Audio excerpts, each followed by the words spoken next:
you, my trinity of homemade small batch rubs, can put a heavenly smile on your taste buds. And all three come with my 100% money-back guarantee. If you don't love and think that my trinity of beast and butt rub, chicken mamu, and Acadiana steak seasoning aren't the best and most essential spices in your arsenal, I'll buy them back from you. It may not be holy, KingDude, but that's the best spice and rub deal on this side of heaven. Order Mike Church's set of Trinity rubs and save big at MikeChurch.com/rub. That's one bottle each of beast and butt rub, chicken mamu lemon herb seasoning, and Acadiana steak seasoning for one low price and the KingDude's money back guarantee. Order today at MikeChurch.com/rub. In a world more and more infiltrated with fake news, AI-generated slop hola, isn't it great knowing that Crusade Channel News is still researched, written, and performed by actual humans? Hey, what are you doing in here? Oh no, get your hands off of me. You chipped my chip. Boys, break it up. Jeez. Catch Crusade Channel News weekday mornings on the Crusade Channel. Live talk and podcast radio the way it should be. No AI was harmed in the making of this radio content, but we hope to next time.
Scheduled to be the greatest debate in all of history. Well, not necessarily a debate, but a big day, folks, and we are all over it here. Mike Church Show live, asking the question of the day. What in the wide, wide world of sports is going on here? Well, I'll tell you. In order to ensure the security and continuing stability, the Republic will be reorganized into the first galactic empire.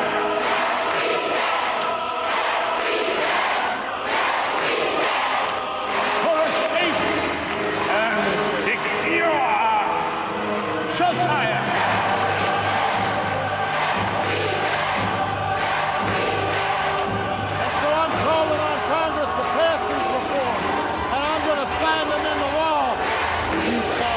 Thunder, well, now you've got it. You tell them I'm coming, and hell's coming with me, you hear? Hell's coming with me!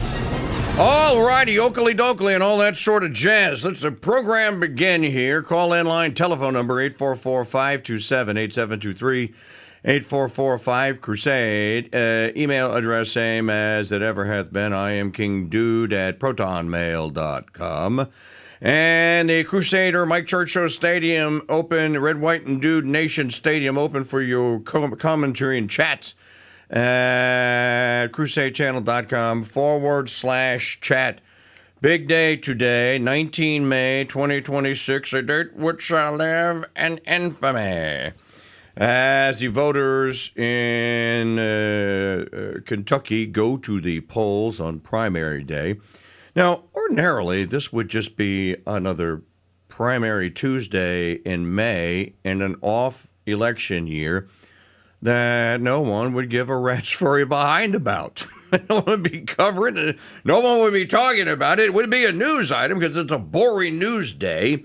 And that's about the extent of it. Maybe there'd be some sort of a ballot referendum or an initiative that might be on the ballot, and that probably would be a bigger story than the primary for Kentucky's district in which Thomas Massie is currently the incumbent. This would be a nothing burger. It wouldn't be a story.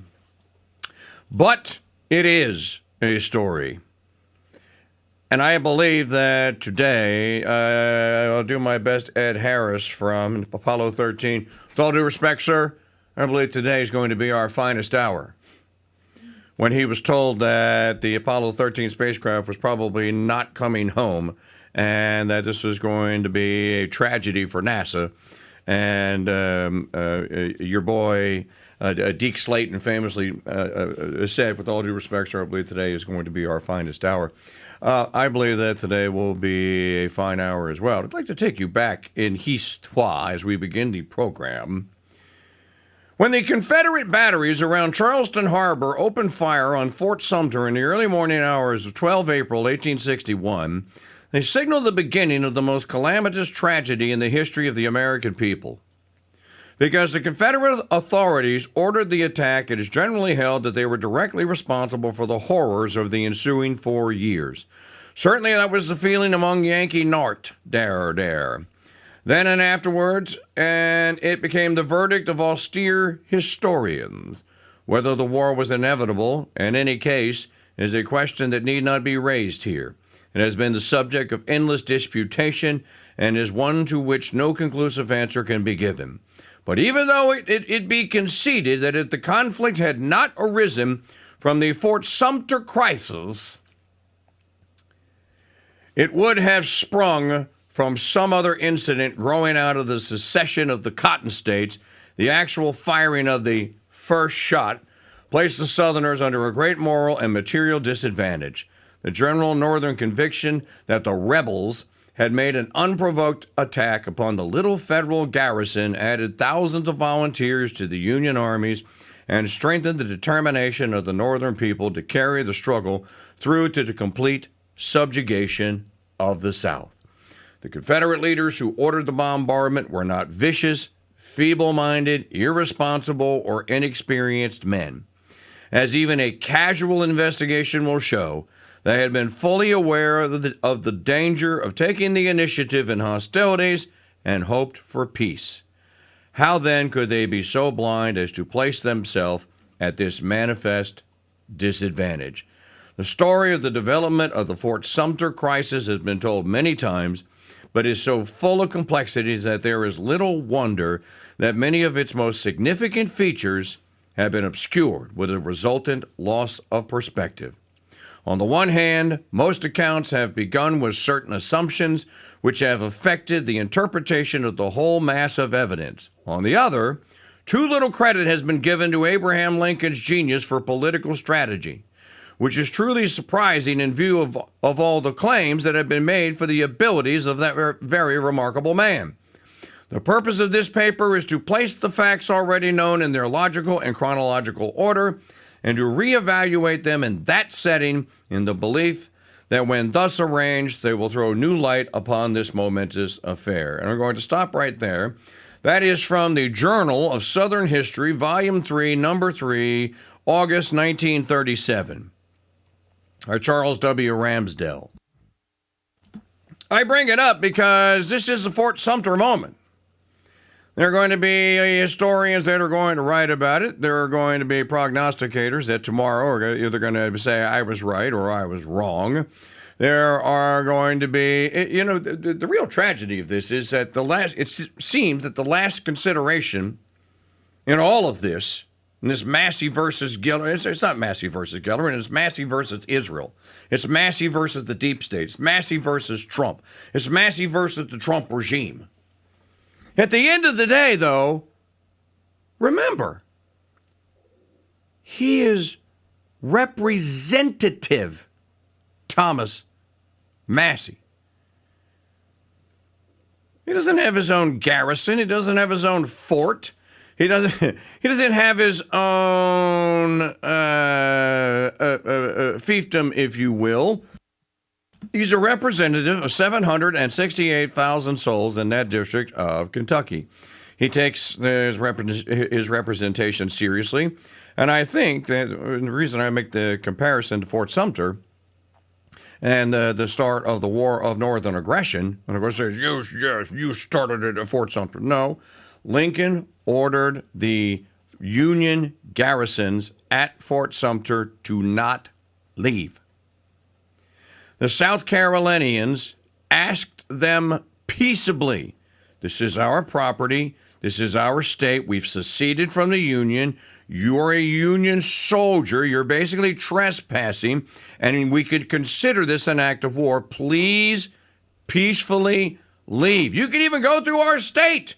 You don't even have to go out into the Atlantic Ocean. We'll let you go through use South Carolina roads to get out. And under instructions from old dishonest Abe, they stayed. Maybe Trump is having his Lincoln moment today because Trump has ordered the bombardment of Fort Massie. Trump has ordered that all resources, all energy, all talent, all skill, all financial resources, all be trained for the destruction of one single American citizen, Thomas Massie of Kentucky. I said this on yesterday's program, and I shall repeat it again today.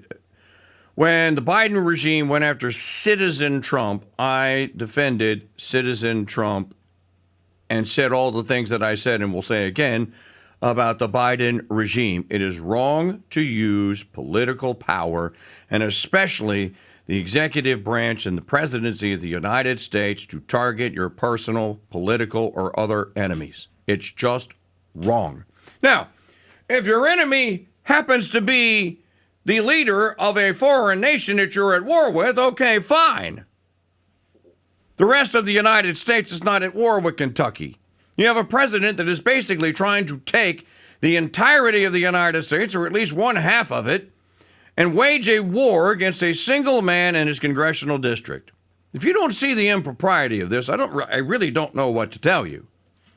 But I think the comparison to Fort Sumpter and the fact that the militia and the Navy of South Carolina didn't think that they had any choice. Peace had failed, negotiation had failed, diplomacy had failed, everything had failed. They tried to do it the way that would not provoke a military confrontation, but that's exactly what happened, because that's what Lincoln wanted to happen. Well, this is what Trump wanted to happen. I think it is despicable, and I think it is beneath the office of the presidency. And you can very much respect the fact that Congressman Massie is not going after President Trump. He hasn't said anything about him. He hasn't campaigned against him. He hasn't railed against him. He has simply said, and I kept it here intentionally, I took an oath to protect and defend this. I did not take an oath to protect and defend the Republican Party. I did not take an oath to protect and defend Donald John Trump and his presidency. I am not a boot-licking lackey. I am here as a representative of the people of Kentucky to do their business in the House of Representatives as best as I can and to not stray from the course of protecting and defending the oath that I swore to this, the United States Constitution. If you can't see it, let me just get a little closer, make sure everybody can see it. That's our handy-dandy pocket Constitution. Get you one in the Dude Gear store today. This really then boils down to a battle of, well, who's on the side of the Constitution? Who's on the side of America first? Have you seen Thomas Massie's ranch? Have you seen what it is, how he conducts his personal agricultural affairs in Kentucky? how he conducts his affairs among his citizens, his constituents, by and large, love him. And again, he won his last congressional battle 81-19. 81-19.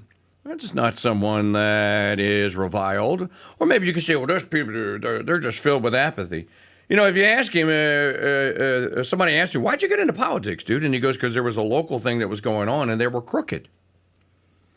It was a local board here and they were crooked. It was a conservation board and they were basically making money for themselves, pretending to be conservationists. And I had to do something about it. So today, ladies and gentlemen, the battle is charged. Let me tell you something. If by some cheated miracle, or it wouldn't be a miracle, it would be a disaster, Ed Gellerin somehow squeaks out a W tonight, and it is possible, could happen, might happen. Some people say, oh, no, it's going to happen, Chico. You're on the wrong side. I'm on the right side of this, and I don't care what you think about me. And I don't care what you say about me. I will stay here. I've known Congressman Massie myself personally. I told this story. I met him in 2014. He's been a guest on this show a half a dozen times or so. He's always responded when we've asked for him to come on the show. He's always said yes, and we've always been able to schedule him.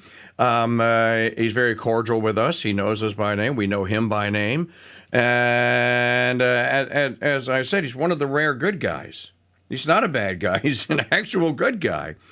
And the fact that all of this invective is descending upon one single solitary man, who, by the way, is holding up very well. He's taking the high road. Contrast Massie's campaigning style of humor and down home Kentucky country folksy humor. Contrast that with Stephen Miller yelling and screaming and scowling and getting angry at his own little iPhone and demanding that all you idiots in Kentucky do what he wants you to do. Whose side do you think you want to be on? They're just rallying troops to the defeat of Massie. They might be rallying troops to the permanent defeat and the end of the Republican Party.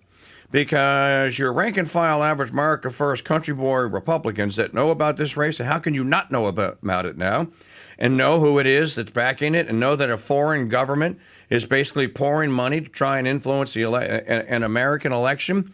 If Gellerin were to lose, this would be a calamitous defeat for the GOP, an absolute unmitigated disaster for the GOP. Why there are not wiser and calmer heads that are telling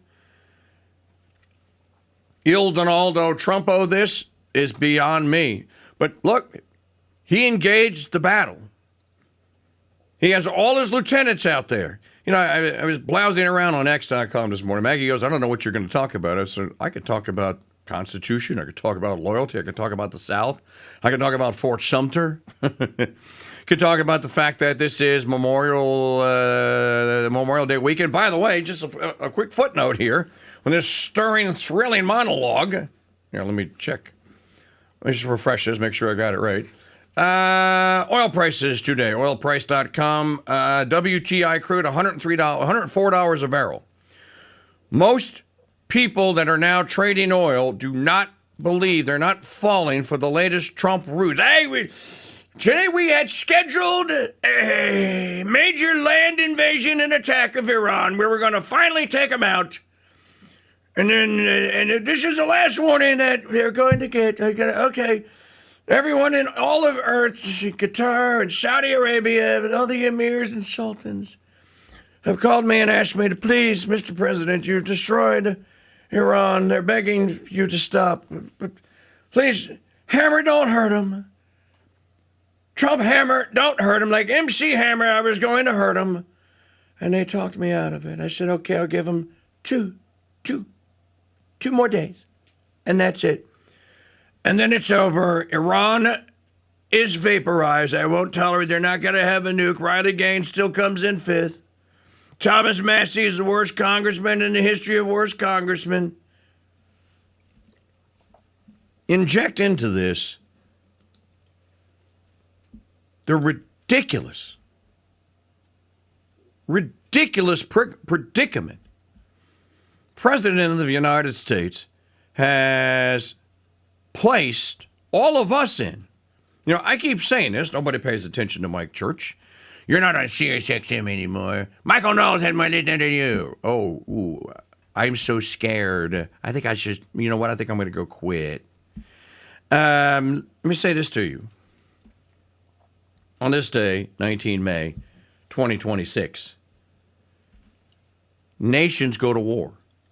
People that live in Iran are not going to think that they have a war with or a beef with the Republican Party or people that wear MAGA hats.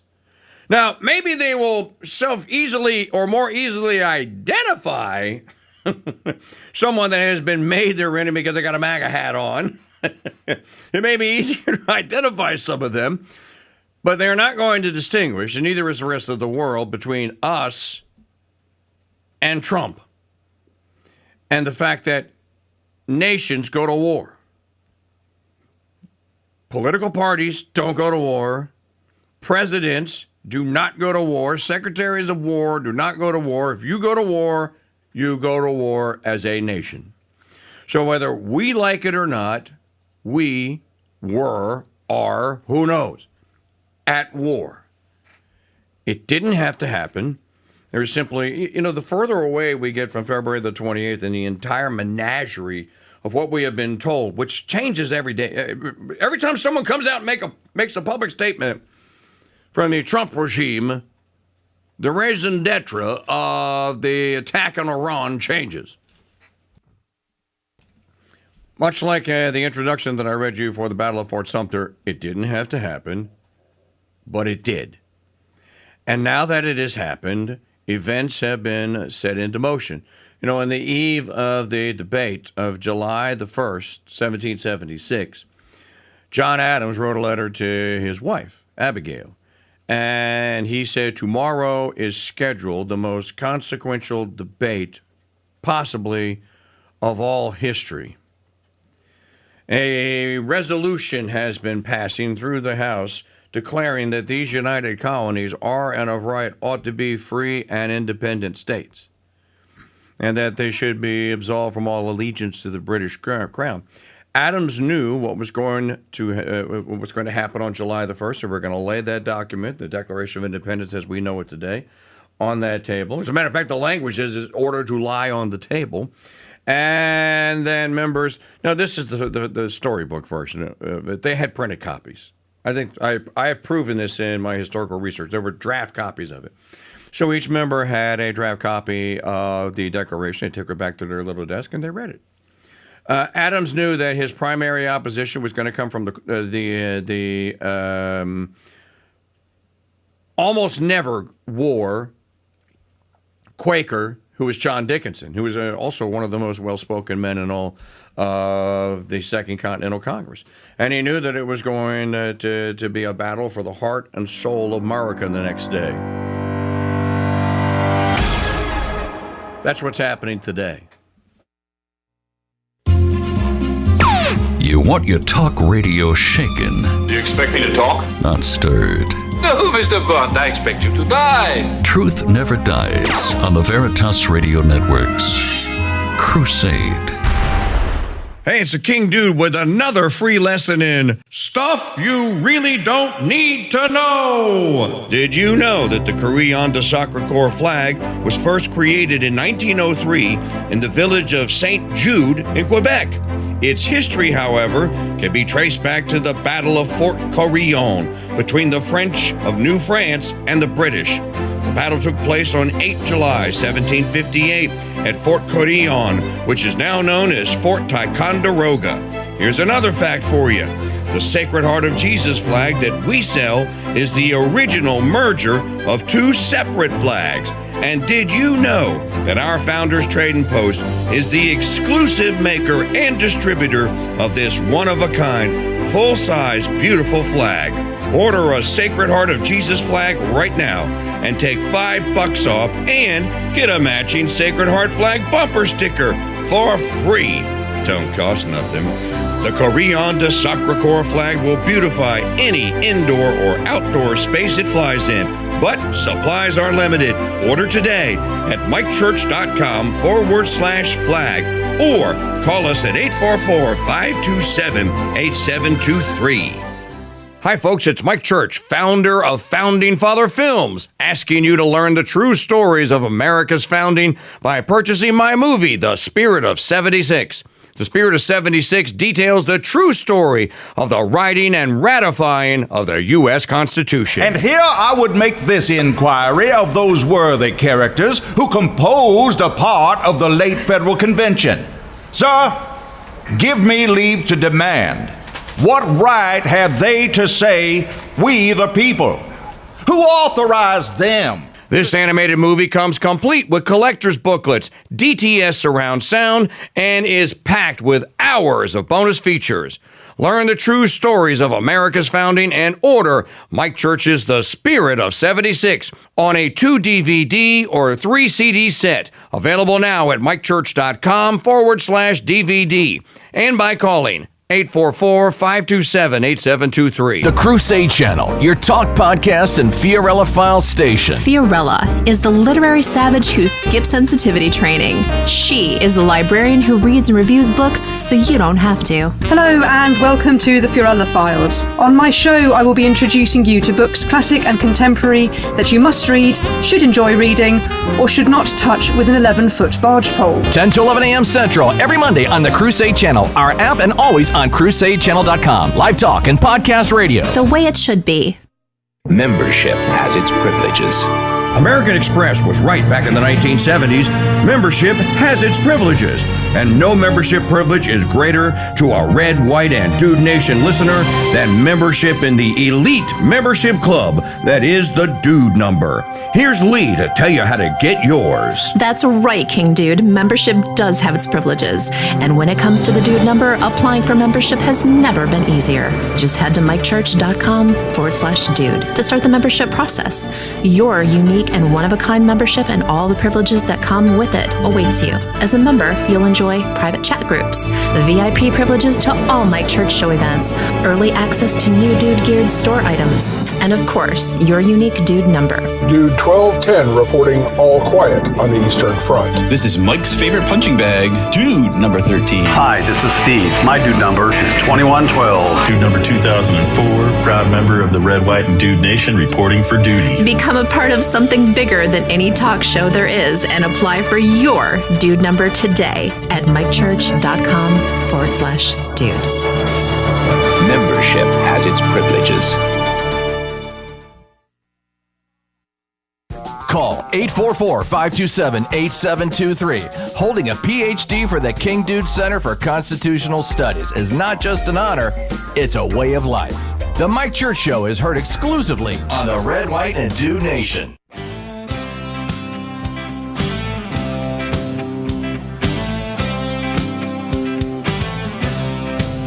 If the South would have won, we'd have had it made. I'd probably run for president of the southern states. The day Elvis passed away would be our national holiday. If the South would have won, we'd have had it made. I'd make my Supreme Court down in Texas, and we wouldn't have no killers getting off free. If they were proven guilty, then they would swing quickly instead of writing books and smiling on TV. We'd all learn Cajun cooking in Louisiana, and I'd put that capital back in Alabama. We'd put Florida on the right track, cause we'd take Miami back and throw all them pushers in the slammer. Oh, if the South would have won, we'd have had it made. I'd probably run for president of the southern states. The day young Skinner died, we'd show our southern pride. If the South would have won, we'd have had it made. You sing it, Hank! You know, I talked about this yesterday. Thursday Night Throwdown, we have an opportunity to do great American folk songs as the topic, but I'm going to let all you people vote on it. Maggie will put the link in the chat. By the way, we're streaming on YouTube live today to the public, so you don't have to be a member to watch or to listen. So wake up Granny, spank her on the fanny, and tell her the good news that she can watch the Mike Church Show free of charge. Don't cost nothing. At youtube.com/@RealKingDude. And you can go vote in the poll on one of the 3 topics for Thursday Night Throwdown. And let me see, just make sure I get it correct here so I don't give you... okay. Great American Folk Song Throwdown, Worst Summer Vacation Disasters. That might be a good one. And Summer Box Office Greatest Blockbusters and Busts. Speaking of I did a little monologue on this yesterday, and people are still talking about it. It was one of those synchronicity or serendipity things. I talked about Christopher Cross. Now, he's a Texan. He is a country boy. I talked about Christopher Cross. I played the song Ride Like the Wind. Go to Ride Like the Wind. And I said at the end of the day, the Christopher Cross song is a folk song. It's an American folk song. It's a story song. And that's why people identify with it, because it tells a story. We don't have anyone that's telling stories anymore. Hank Jr. told stories. I mean, some of them had a personal twist to them. Like, all my rowdy friends have settled down. But that if the South would have won, we'd have had it made. You know, he cited that the day Elvis died would be our national holiday. And then the day young Skinner died, we show our Southern pride. We should be showing our Southern pride. Our Southern pride remains under constant assault. You know, this little country that's on the Mediterranean, it's called Israel, and its government, the parliament's called the Knesset, and it spends billions of dollars to influence American political affairs because it buys the allegiance and loyalty of members of Congress. It buys the allegiance and loyalty of people in the media, and they don't tell you that they have been bought. They just say what they're supposed to say. Well, why should the people of Tel Aviv determine who a congressman is that gets elected and goes to serve the people of Kentucky? Kentucky's in the South, too, by the way. Does any of that sound like it is appropriate to you? Now, there's a guy that is on X. It's not a parody account per se. Dude's name is Peter Gernus, or Gernus. He goes by the handle the cyber populace, hacks computers by day, hacks narratives by night. Your favorite vendor's worst nightmare, holding the pen. So he has a long post today. Let me just share the... Here it is. I am the Senior Director of Congressional Replacement at AIPAC. Okay, so I read this whole thing, and I say to myself, I am assuming that whoever this character is pretending to be this fictional character, Senior Director of Congressional Replacement at AIPAC, American Israeli Political Action Conference, but is using actual facts to write a narrative. So it's almost like it's a parody, but it's not. I mean, he's serious with what the facts that he strings together in the parody narrative are factual. I'll just a little bit of it. That's not my official title. My official title is something with, quote, government affairs in it. But congressional replacement is what I do. When a member of Congress votes wrong on our line item, now whose line item is it? Who's the our? Israel. I build the operation that removes them. I have a budget. I have a timeline. I have a vendor stack. And I have a record you can verify. Jamal Bowman, New York, removed. 2024, cost $14.5 million. Corey Bush, Missouri, removed. 2024, cost $8.5 million.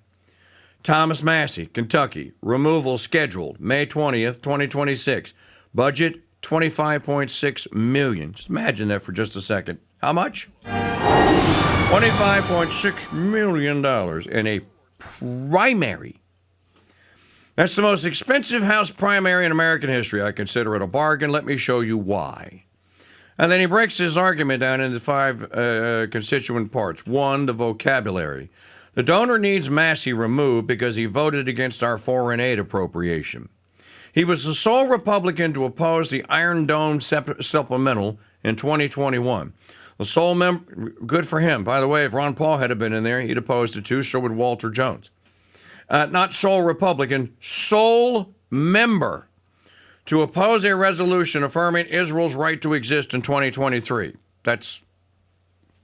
It was a resolution. It's meaningless and has no legislative, legal binding authority whatsoever. Pursuant to that, MASSIE said at the time, because I read it to you, MASSIE said at the time, I don't vote on resolutions. I'll vote on a discharge, a resolution that has actual legislative business in it, but I don't vote on these, so I voted no.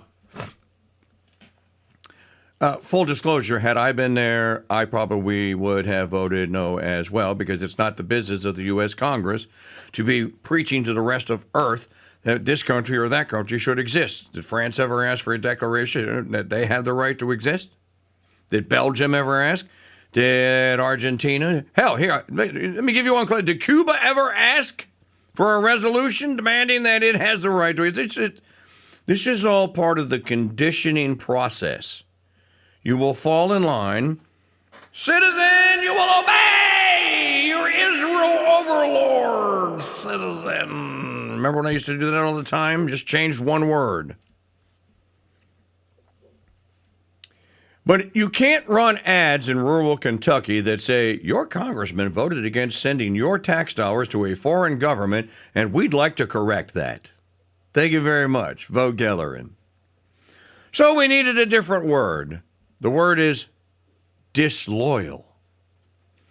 In 2014, voting against every spending bill was called fiscal conservatism. In 2019, it was called the Tea Party mandate. In 2026, it's called disloyalty to Trump. I didn't change the votes. I changed the vocabulary.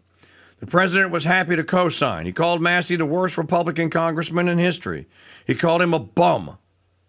He said, vote him out. We coordinated the timing. I wouldn't call it a product launch, but I wouldn't object if you did. 2, the money. Here is how the budget breaks down. United Democracy Project, our super PAC, contributes $2.6 million. The Republican Jewish Coalition adds $4 million. MAGA Kentucky, a PAC managed by Tim Murtaugh, Trump's 2020 communications director, spends $5.6 million.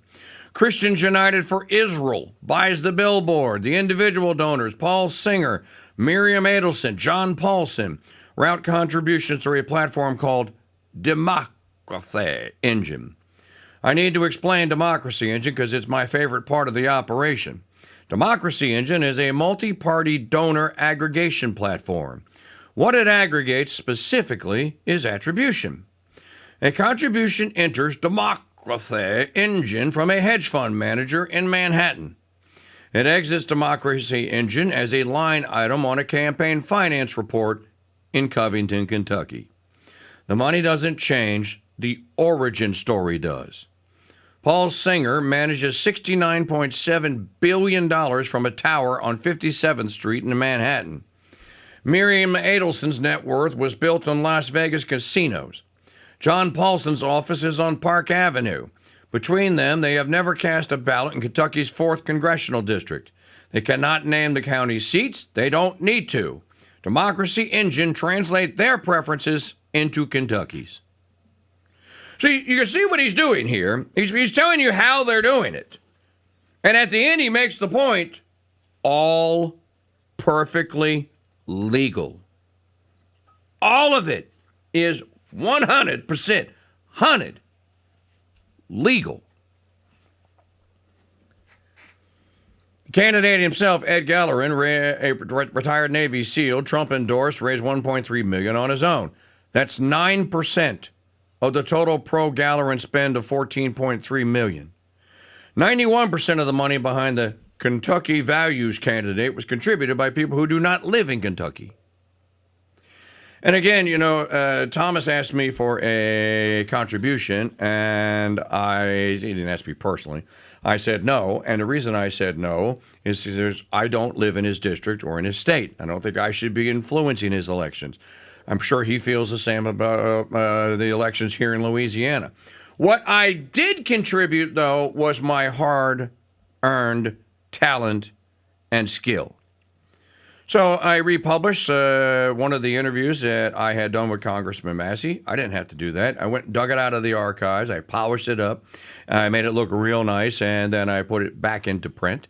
And we have been talking about it here and talking about this election pretty much every day for the past 10 days or so. That is my contribution. And to alerting people that, look, all the masks are coming off. If you thought this person or that person was true MAGA America first, they're true to the core. If they've come out viciously, virulently against Massey, they're not. Now, there may be some that just have a hang-up and a problem with voting Constitution. I understand that. My congressman has that problem. Steve Scalise, my old friend. That's a legitimate political disagreement. Okay, we have a disagreement. Okay, fine. We're not going to agree on everything. All right, you voted that way. I vote this way. Okay, fine. But for the most part, kind of like if you're a practicing Catholic, we're going to have disagreements over this part of the faith and how you implement this and how you live your life and, how you do this and that, what have you. You can't have disagreements over things that you don't have a voice in. Dogmas, for example. Doctrine. I don't get a vote. You don't get a vote. This is what the church teaches. You conform your mind to that reality and you honor it. That's what you do. In other areas where, you can do this, you don't have to. Well, now you have a choice. And that's how it ought to play out. When you're talking about this, the U.S. Constitution, if we're going to be bound by it, we're going to pretend that we have a constitutional republic and they all swore an oath to protect and defend it, well, then they ought to take the oath seriously. The oath ought to come before all things. What if your constituents in any particular congressional district asked you to violate a clause of this Constitution on their behalf? What would you do? What should you do? What should you do? They used to attack Ron Paul over this. Let me give you the answer that Congressman Paul gave.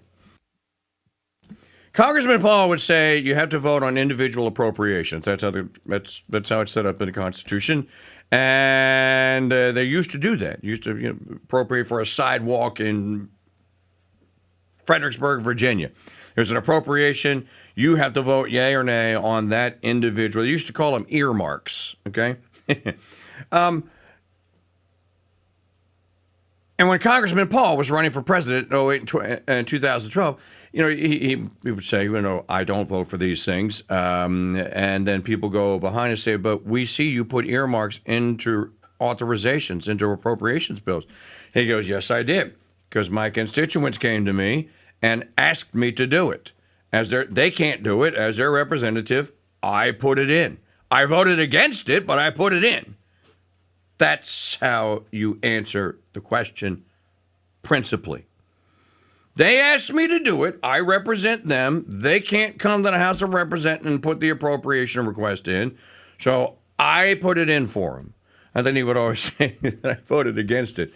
Okay, so back to how they did it and how the foreign government of the state of Israel. And by the way, if you're on X.com, you probably have seen this dozens and dozens, if not literally hundreds of times from different people that you don't know.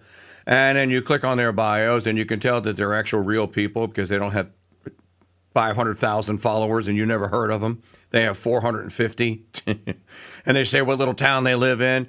And there's a consensus brewing out there. If the state of Israel and its PAC money and all of its henchmen in the Trump regime and in the Democrat and Republican Party are successful in removing Congressman Massey from Kentucky's 4th Congressional District, who are the people that are saying, oh, Massey's one of the good guys? What are you doing? Who are these people going to hold accountable for that? It's not going to be Nancy Pelosi. It's not going to be Gavin Gruesome Newsom or Gavin Newsomabad. It's not going to be any Democrat. So who are they going to hold accountable for that? They're going to hold the Republican Party accountable for that. And many of people are going to go like, you chose a foreign, you lying, conniving, sniveling serpent bastards. You chose allegiance and the flow of money from them into your bank account from a foreign government, a foreign entity who does not have the best interest of the people of the United States in their hearts or in their minds or in their actions over an America firster who does. You humiliated him. You attempted to humiliate him. You defamed him. And now you removed him from an office and you told the people in his district that they don't get to choose their representative. You do. Who are they going to hold responsible and accountable for this? Well, it should be the Republican Party. And it should certainly be anyone that has any MAGA gear left that they're still wearing around. You're going to have John Lennon-esque MAGA hat burnings tomorrow if MASSIE loses. It's going to be the greatest controversy in Republican Party politics since Ford versus Reagan. How did that turn out? Well, Ford did the right thing. Trump would never have done what Ford did. Jerry Ford sucked it up, ate a piece of humble pie at the convention at the 1976 Republican National Convention. Oh, no, the 76, was it? I think it was in Detroit. And after his advisors said, if you don't invite Reagan and give him a chance to speak at the convention, if he breaks off and decides to run independent, he's going to destroy any chance you have and that this party has of winning the presidency, maybe forever. And faced with that choice, Gerald R. Ford finally relented and went, okay, he can speak. Give him 10 minutes. Of course, in typical Reagan fashion, Reagan took 12. But nevertheless, the deal was made. Ford was the bigger guy. Donald Trump would never have done that. He just said, hey, tell Reagan to go suck it. It's my party. It's my party, and I'll cry, and I will defame if I want to. It doesn't matter to me. I'm the only thing that matters. I get to determine the future. None of you sniveling little fools. I conned all of you. You all fell for it. Keep that in mind. Jerry Ford probably saved the Republican Party that day when he said yes. Trump could have withdrawn the forces. Could have just shut up about it, told Gellerin he was on his own, told the Adelsons and the rest of them, stop the war. This is literally a war. Stop the war on Kentucky. And said it was full speed ahead. You know, what an irony that he is actually playing commander-in-chief of this particular army that is attacking inside the United States. And so Trump has two fronts, two war fronts going. He's got his war in Iran, no one asked for, no one wants to fight, and people aren't going to fight for. And he's got his war in Kentucky here. What an irony here that the guy that we elected to make America great again, to solve problems, to bring manufacturing back, and to restore the good old days, the golden days of America are coming. They're all coming in. It's going to be because of MAGA policies. Which is not to say that Trump hasn't done any good, but he's waging a war on two fronts, and neither of them are for your good or for mine. Think about that. Mike Church Show here on the Ethics and Broadcasting Network, inviting you to join us by going to mikechurch.com/join. What do you get out of joining? Yeah, it's going to cost me $10 a month. Well, you get that premium stream every day. That's not nothing. You get 3 rebroadcasts of this show, so if you miss it in the morning, you can catch it in midday or in the afternoon or in the early morning hours if you're a shift worker. You get access to the daily transcript of this program, which has pretty much what we're talking about right now, and the links to everything that I am talking about. You don't have to go hunting for them. We put them right there in the transcript. You get access to today's podcast and the previous 2005. What episode number are we on now?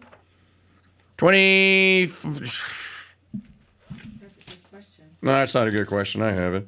2369, I think. Or 2369. 2,369 episodes at podcast.mikechurch.com. Get a discount in the Dude Gear store. You get a lot. You get access to the private Mike Church Show Crusader Stadium chat room. It's a troll-free group. You get a lot for $10 a month. You can sign up for a free trial today. Don't cost nothing. 0.0. MikeChurch.com/join. So under this guy who's pretending to be the official AIPAC, what did he call himself? Congressional Replacement Remover, under the third subtitle, The Product. Gallerin has no voting record, no legislative history, no published policy positions that can be held against him in a future cycle. His campaign website lists the words conservative, freedom in Kentucky in that order. His policy page is a picture of him in uniform. I don't say this as a criticism. I say this as a specification sheet. The idea of replacement congressman in 2026 is a resume with a compliance guarantee, pre-tested messaging, 0 ideological fingerprints, 14.3 million in someone else's convictions loaded like firmware. You don't need positions when your donors have positions. We'll pick it up on the other side. Don't go away.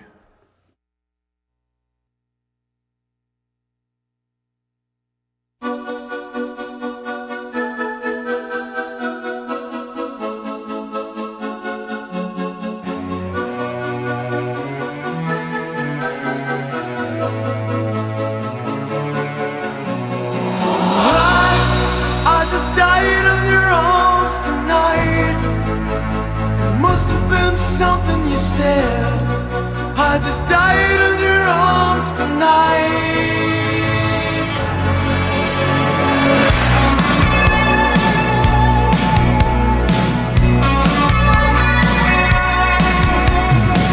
I keep looking for something I can't get.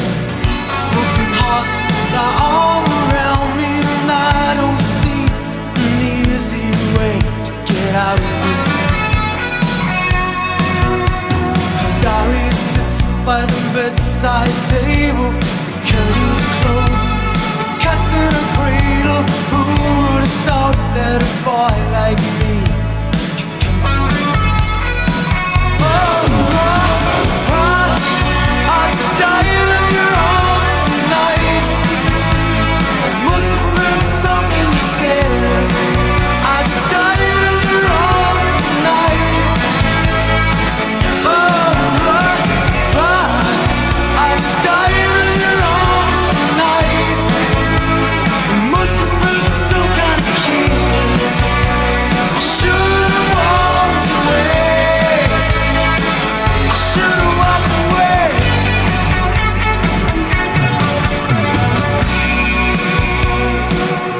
The Crusade Channel, talk radio the way it should be. Broadcasting live from Madisonville, Louisiana, and streaming 24/7 at crusadechannel.com. You know what makes radio horror and sci-fi dramas that much better? Listening to them in hi-fi. Yeah, the Crusade Channel sound is good, but it's not THX sound good. But you don't need it to be to enjoy over 800 episodes of the greatest sci-fi classics called Suspense. Catch 2 hours of suspense weekdays at 11:30 a.m. exclusively on the Crusade Channel.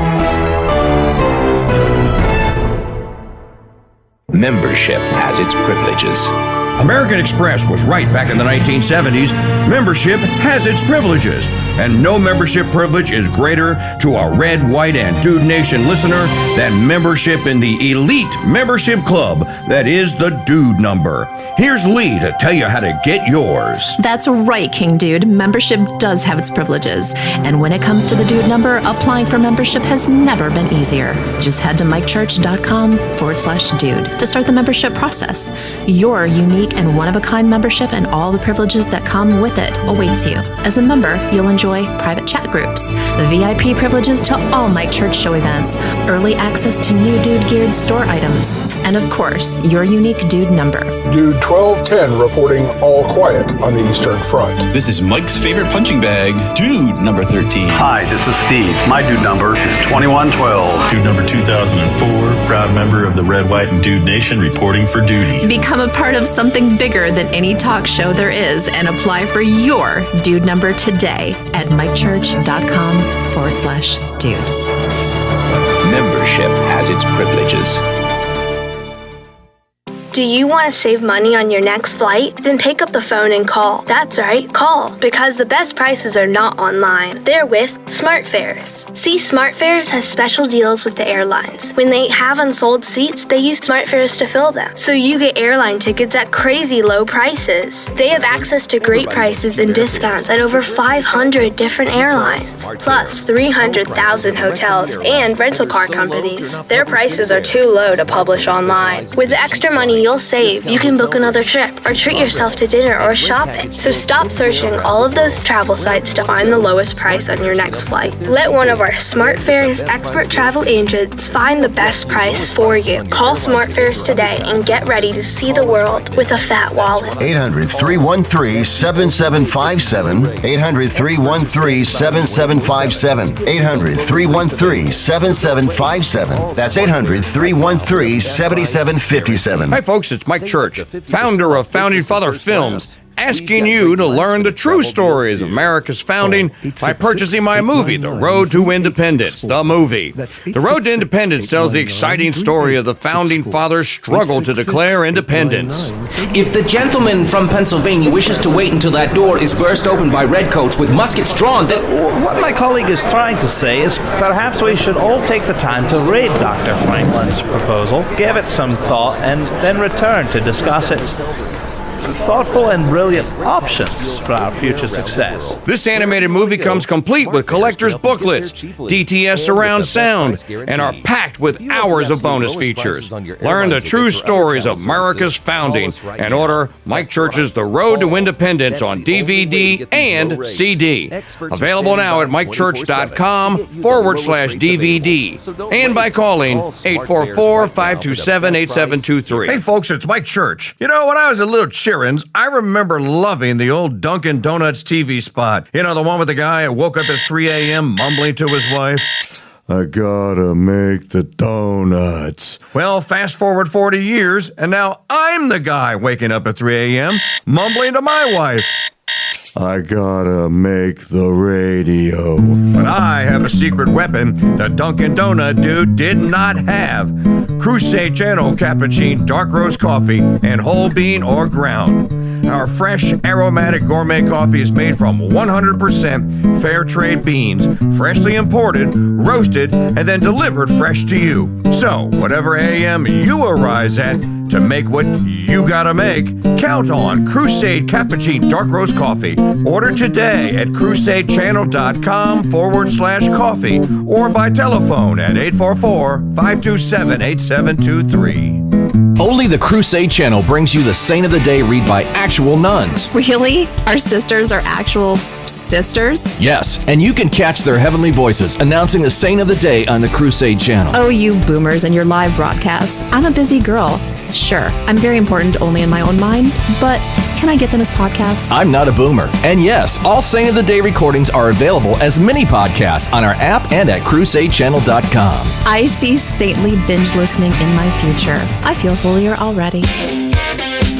In 1983, ZZ Top made the song crazy about a sharp dressed man. And it was true from the time that song came out till around 2010, when girls stopped going crazy over a sharp-dressed man because men stopped dressing sharply. Cargo shorts, flip-flops, and tank tops became all the rage for men's public casual wear, to say nothing of how they dressed for mass. Well, as my listeners and viewers know, there's hardly anything more important to me than being a sharp-dressed man. And to help you become one, I'm introducing the official necktie of the Mike Church Show, Proselytize, whose designs are not only striking, they're 100% Catholic. You will look fantastic and like a sharp-dressed Catholic man in your Proselytize neckties. Available now in the Mike Church Show haberdashery at shop.mikechurch.com. Shop for ties, caps, t-shirts, and much more in the Mike Church Show haberdashery at shop.mikechurch.com.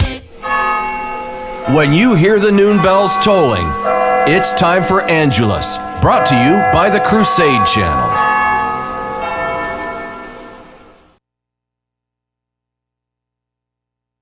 The great Edmund Burke once said, "The only thing necessary for evil to triumph is for good men to do nothing." And for this hour of the Mike Church Show, doing nothing is not an option. Oh, come on, Captain. You're not the first man to get a thrill from murdering someone. I see it all the time. Get out! Or what? You'll kill me? Like you killed Ensign Lynch? There was no way to save him. You didn't even try. Where was your involved sensibility then? I don't have time for this. Oh, hey, I'm sorry. I didn't mean to interrupt your little quest. Captain Ahab has to go hunt his whale. This is not about revenge. Liar! This is about saving the future of humanity. Jean-Luc, blow up the damn ship! No! No!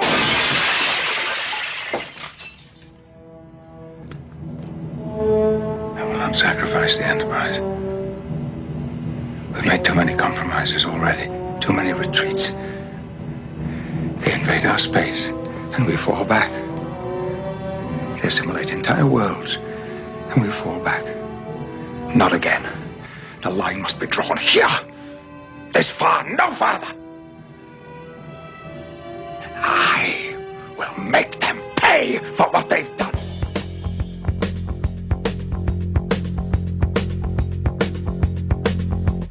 Lido missed the boat that day. He left the shack. But that was all he missed. And he ain't coming back. Down to the stone bar in a juke-joint car. He made a stop. Just long enough to grab a handle off the top. Next stop, Chi-Town. Leo put the money down and let him roll. He said, one more job ought to get it. One last shot before we quit it. One for the road. Lido. Whoa. He's for the money.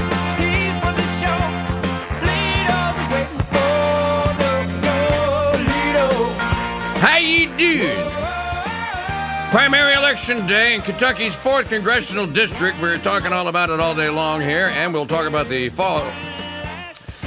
fallout on whether or not Thomas Massie is sent back to the general election in November, or whether or not Ed Gellerin, the AIPAC Trump-chosen challenger representing the people of Tel Aviv, is actually victorious. You know, this portion, before I say anything else, this portion of the program brought to you by Mike Church Show Haberdash Store. I have a haberdashery. Find it at shop.mikechurch.com, and you will find great haberdash like my St. Joseph Proselytize brand necktie, the official necktie of the Mike Church Show. Our friends at Proselytize. My buddy Brendan and his wife actually designed this guy and made it. They also have, I just happen to keep one handy here. That's a St. Michael. Beautiful. They tie up very nicely. It's easy to make the John Boehner, the pucker knot, as I call it, the Boehner knot. And you can get them in 16 different styles and colors at shop.mikechurch.com in my Haberdash store. Sign up and apply to be a Dude number and join the elite group that is the Red, White, and Dude Nation with Dude numbers as well while you're there. Don't forget the 35th anniversary Mike Church Show commemorative T-shirt, the Emerald Cosmic Emerald Green shirt, now available for a limited time in our Dude Gear store and in Mike Church's Haberdashery. We also have some ties that aren't made by the proselytized company just because we like them. They're Louisiana styled. And you can find all of that in the same place with my Beast and Butt rubs, my Chicken Mamu, Acadiana steak seasonings, and our Capuchin Holy Roast coffee, which is made right here in Abita Springs, Louisiana, right down the road. As a matter of fact, when it arrives here, the house smells glorious, like we have a living barista here. Shop with us today. Support the Mike Church Show and the Crusade Radio Guild at shop.mikechurch.com. Don't forget the Cajun cooking in Louisiana, like Hank Williams said, and the Louisiana merch tab now, which is also available. Shop.mikechurch.com. I think people that get too close to Trump just lose their mind. Stephen Miller's now lost his mind. He's like Jim Carrey in Living Color. Stephen, have you lost your fucking mind? Miller is now on X calling MASSIE supporters communists. So, in typical Mike Church Show fashion, I'll take the high road on this one and I'll play along. My Pinko Commie America last name is... I gotta... hold on, I have to find it. I don't know it because I don't ever use it. I used it for the first time today. Here it is. Okay. I said... On every major important initiative in the Trump administration, MASSIE joins all Democrats who oppose. That's why all the communists are out supporting him. Communist? A member, a high-ranking advisor to the President of the United States is taken to media to call the supporters of a Republican member. He's in his party. MASSIE still is a Republican, last I checked. And to call, this is name calling. Now, you're losing. You know you're losing when you've resorted to screaming at people. Now you're calling them names. Communist, Stephen? Well, you know what? I'll play along. Pick me. I'll go first. Mikhail Pyotr Cherkov, reporting for America First Duty, comrade. So I just had to Brave search this. You know what? I'm not saying Google search anymore. I say Brave search now because I turned Google off. Sometimes I have to go back to it because Brave search can't find certain things, and I know that Google can. In any event, I Brave search. How do you say church in Russian? Pass vodka bottle. We teach you how to say church. We make you good communist. If you're going to be communist, you must give up bourbon. Bourbon come from Kentucky anyway. It's where MASSIE and all communists come from. American Communist Party is headquartered in Hebron, Kentucky, right there. It's in MASSIE district. Look it up. Church is Cherkov. That's T-S-E-R-K-O-V. I think it's how you say it. I think that T-S makes it Cherkov. So I'm just going to go and use my commie name today. And thanks to Stephen Miller for pointing that out. Mikhail Pyotr Cherkov reporting for duty. What do you want your communist name to be? That's if you are in that number. You talk about desperation. See, now you can start to see how Trump starts to wear off on these people. These are like children now, 6th or 7th graders, who are losing the high school intramural.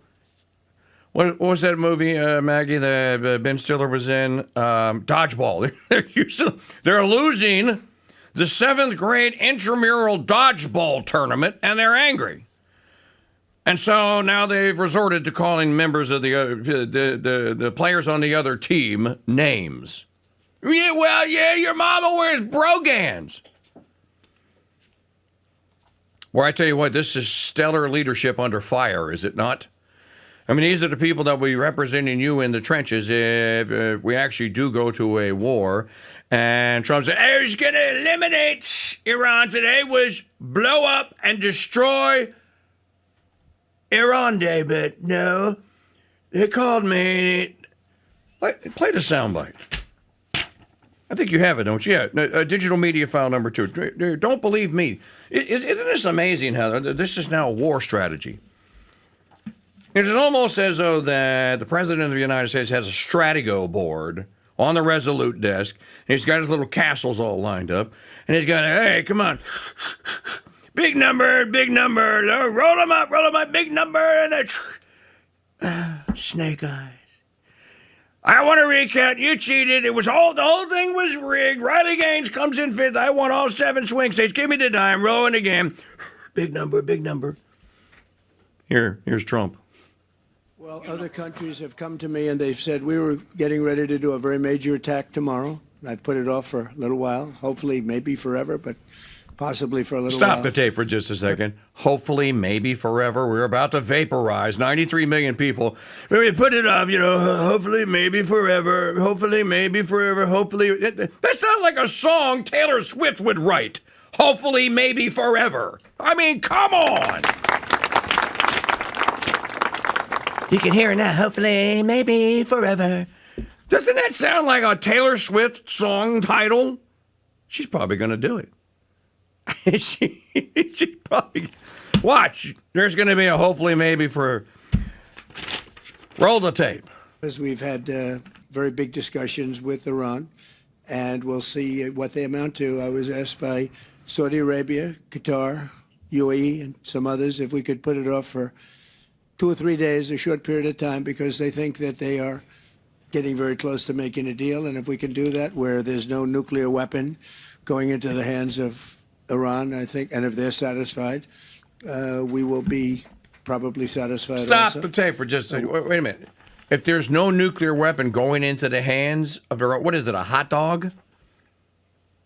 If there's no nuclear weapon going into the hands, how does a nuclear weapon go into... Come on, Chick Hardy. It's just a figure of speech. It's babble. It's babble. So what are you saying? If somebody is what? They're going to walk up and put a... Hey, leader of Iran, hold your hand out. What do you give me? I just put a nuke in your hand. You don't put nuclear weapons into people's hands. Roll the tape, please. We've informed Israel. We've informed other people in the Middle East that have been involved with us. And, it's a very positive development, but we'll see whether or not it amounts to anything. We've had periods of time where we thought pretty much getting close to making a deal, and didn't work out. But this is a little bit different. Now, we're ready going tomorrow, very big, and not something I wanted to do, but we have no choice because we cannot let Iran have a nuclear weapon. We cannot let Iran have a nuclear weapon.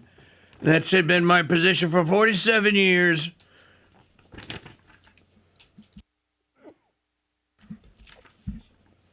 WTI crude, $103.60 a barrel. Oil traders don't believe him. Brent crude, $110.60, $110.60 a barrel. Oil traders do not believe him. Murban crude, 106.9. Natural gas is up. Gasoline, gasoline is down 1% to $3.70 per wholesale gallon of gas. That's before it's transported and all that. Does this sound... I've been doing this for 34 years, and before that, I was 14 years a citizen, or 12 years a legal citizen with voting rights and what have you. I've never heard anything remotely like what comes out of this guy's mouth these days. We paused the definitive attack. So all this while you're negotiating with, you supposedly have your diplomats negotiating with the subject, the Iranians, You're planning on a date set certain that you were going to do what? You know, it's this war by the seat of the pants mentality here. Well, they didn't do what I wanted them to do, so today's the day they don't exist. They are just not existing. But all this is going on. Yesterday, the Chinese said they got a tanker through the Strait of Hormuz. That's not me saying that. That's the government and the press office of the government of China. China said they got a ship, an oil tanker, through the Strait of Hormuz. How did that happen? And if the Chinese can get one through, why can't the rest of the world? And we can just call this whole thing off. By the way, Charles Kennedy has a piece at oilprice.com. The Pentagon wants 300,000 drones, but China controls the magnets. Can I ask the question what the Pentagon needs 300,000 one-way drones for? Can someone tell me what exactly is a one-way drone? So you just fly it somewhere and then you explode it? Or it blows something to Kingdom Come and doesn't have the fuel to get home and it just stays there? The Pentagon recently placed the largest drone order in American history, 30,000 one-way attack drones. Who are we going to war with that you need 300,000 drones? Alabamans? Louisianans? Oh, I know, Kentuckians. Oh, we have to fly over the skies of the 4th Congressional District in case they get out of line again. Or in case their congressman gets out of line, you commie. There's one major problem. Every one of those drones runs on rare earth magnet. And according to Goldman Sachs, roughly 98% of the world's magnets are manufactured in China. That's the dilemma Realloys has spent years building to solve. The company holds the only fully non-Chinese mine-to-magnet heavy rare earth supply chain in North America. To understand why the Pentagon is moving this aggressively, you have to look at what happened in Ukraine. Over the past 2 years, drones have fundamentally reshaped modern combat like no other technology since the machine gun. Ukraine built 1.2 million of them in 2024 alone. Where? How? The magnets that powered nearly every single one of them came from China. That means that one move from China could potentially shut down the military of major countries in the West. Today, at least 80,000 components across 1,900 U.S. weapons systems depend on Chinese-sourced rare earths. Who made these decisions? Who is the moron that made the decisions to build attack hardware, military hardware, with materials that are sourced from an enemy? Is there not an enemy there? Riley Gaines and Massey are the enemy, not China.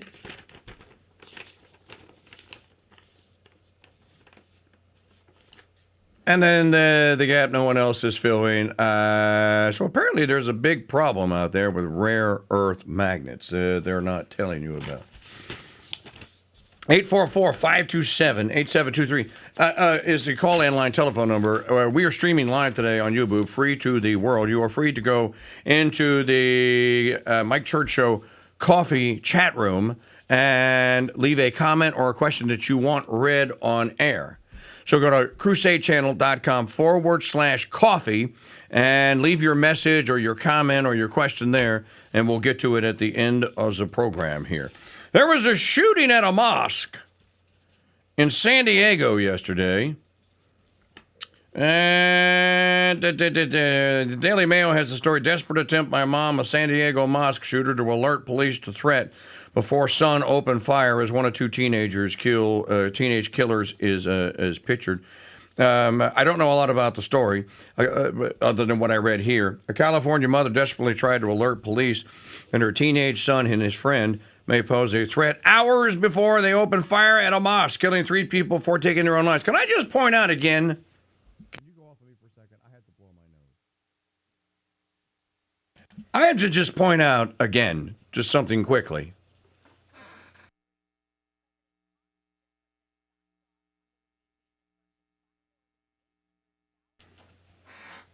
Why didn't the FBI head these two off at the pass?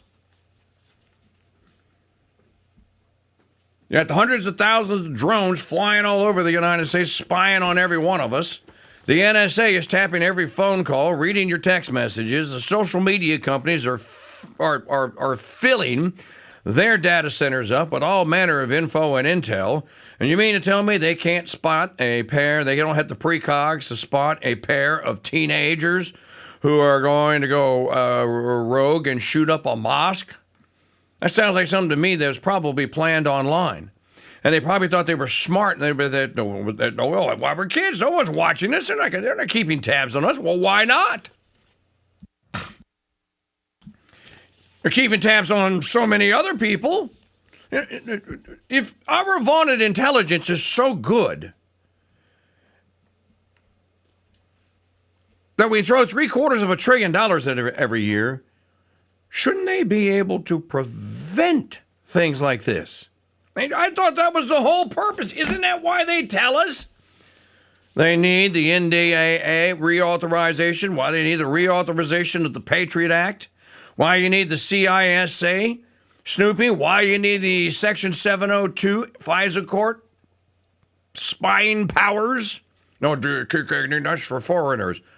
No, they use it here. The teenage shooters, identified by NBC News as Kane Clark and Caleb Vasquez, started spraying bullets outside the Islamic Center of San Diego at around 11:40 a.m., but the police had already been on the lookout for the two teens after one of their mothers had called officers to report that her son had run away with several of her weapons and her vehicle. Oh, so they were hers. After speaking with the mom, she began to piece together bits and pieces of information over an extended period of time. So, again, no law enforcement prevented this. The mother, a citizen, prevented it. Well, if citizens are the only ones doing and preventing these deeds, what do we need these spy agencies for? And why do we have to be... it is the most maddening thing. We must protect our national security, you'll see. And in order to do that, then we have to have... what do all these spooks do? It doesn't seem like there's a single one of these attacks that they ever prevent. I don't know a lot about the story, and I wonder why they chose this particular mosque. If this were a synagogue, though, we would be being regaled with catcalls and demands for anti-Semite laws, anti-Semitism laws, and these two be prosecuted as anti-Semites under California law. But because it's a mosque, and I'm not taking the side of the mosque, I'm simply making a comparison and a point here. How come this isn't an act of anti-Islam? And why isn't this anti-Muslim bigotry? And why don't we have laws on the books against anti-Islamic and anti-Muslim bigotry? You shouldn't be allowed to do this. If you can't be an anti-Semite, the only thing you can be is an anti-Catholic. If you want to bash Catholics, we give you ratings points and grades on that. I wanted to play some of the other digital media files. It's a little thin here today. We'll have to wait till we come back here because we're just about out of time. CrusadeChannel.com/chat for the chat room. What else do we have here today? Oh, they started the trial of the Luigi Mangione nutbag, the one that killed the CEO of United Healthcare. There are... why young guys can't find a date? Because young women have gone completely and totally bonkers. There are young women, attractive ones too, standing outside that courtroom wearing Super Mario Brothers Luigi hats. Like he wears in the Super Mario Brothers movie. The green Luigi hat with the L on it saying, "Free Luigiana Mangione now. Luigi, I want you to marry me." Nuts. You want your talk radio shaken. Too many free radicals. Free radicals, sir? Too much red meat and white bread. And too many dry martinis. Not stirred. Then I shall cut out the white bread, sir. Truth never dies on the Veritas Radio Network's Crusade. One of my favorite books is Jim Collins' Good to Great, and lots of people have benefited from reading it, including me. But few people have read his follow-up book, How the Mighty Fall. Now, over the course of the last 18 years has been quite the feat of survival to avoid becoming one of the fallen, but survive we have. And guess what else survived? The world-famous Dude Number t-shirt, which began in 2007. Now, to kick off the relaunch of this elite membership club, we announced a brand new t-shirt design, a brand new certificate of authenticity, and access to numbers that have only recently become available. Here's Jim to tell you how to secure that Dude Number that's unique and special to you. Just head to mikechurch.com/dude for all things Dude Number, including purchasing your 2026 version of the world-famous Dude Number t-shirt. That's mikechurch.com/dude and join America's morning show, The Mike Church Show, and the Red, White, and Dude Nation's elite membership club. That's mikechurch.com/dude.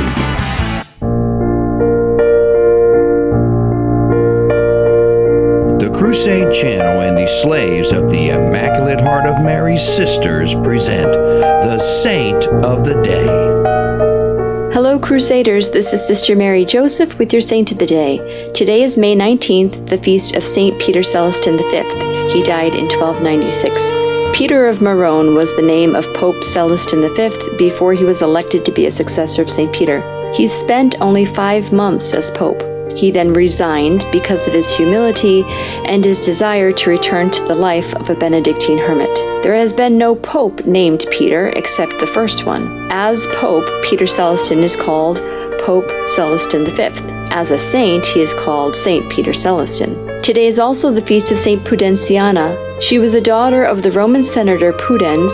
Having lost her parents and being most exemplary in her practice of the Christian religion, she sold her possessions with the consent of her sister Praxedes, gave the money to the poor, and devoted herself to fasting and prayer. It was through her influence that her whole household, which consisted of 96 persons, was baptized by Pope Pius I. In consequence of a decree issued by the Emperor Antoninus, which forbade the Christians to offer sacrifice publicly, Pope Pius celebrated the Holy Mysteries in Pudensiana's house, and the Christians assembled there to assist at the celebration. She received them with much charity and provided them with all the necessities of life. She died in the practice of these pious and Christian duties on the 19th of May, and was buried in her father's tomb in the cemetery of Priscilla, which is on the Salarian Way. Though accounts of her martyrdom vary, tradition holds that Pudensiana died around the age of 16. Some sources claim she was martyred for her faith, while others suggest she died a natural death due to her intense ascetic lifestyle and the harsh conditions she endured while caring for sick and persecuted Christians. Saint Pudensiana, Saint Peter Celestin V, pray for us. Thank you for joining us for this brief summary of the lives of today's saints. Tomorrow is the feast of Saint Bernardine of Siena. To access all of our Saint of the Day recordings as podcasts, head to crusadechannel.com/saints. To learn more about our sisters and to contribute to the building of our convent, go to stphilomenaconvent.org. I'm Sister Mary Joseph, and until next time, may God bless and Mary keep you.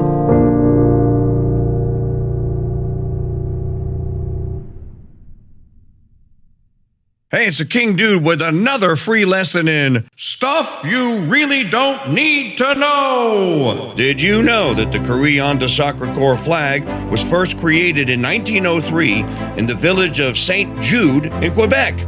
Its history, however, can be traced back to the Battle of Fort Carillon between the French of New France and the British. The battle took place on 8 July 1758 at Fort Carillon, which is now known as Fort Ticonderoga. Here's another fact for you.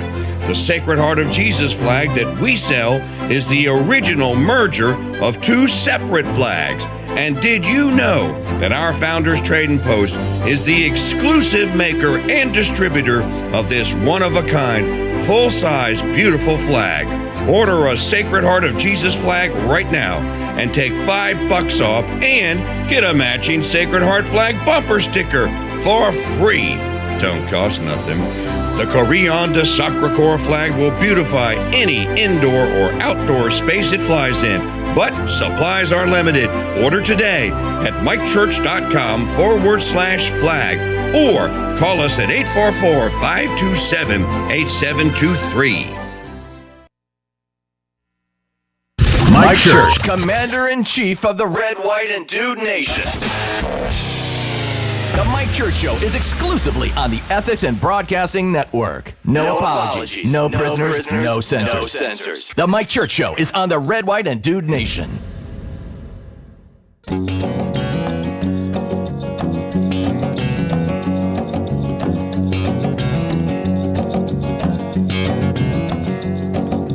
Adams, Mason, Franklin, Gary, Ames, and Washington.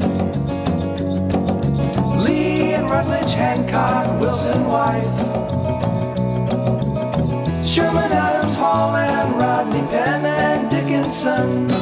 For the 56 men who signed the Declaration of Independence and the 37 who signed the Constitution. And here's to you, Mr. Jefferson. We all miss you more than you will know. Whoa, whoa, whoa.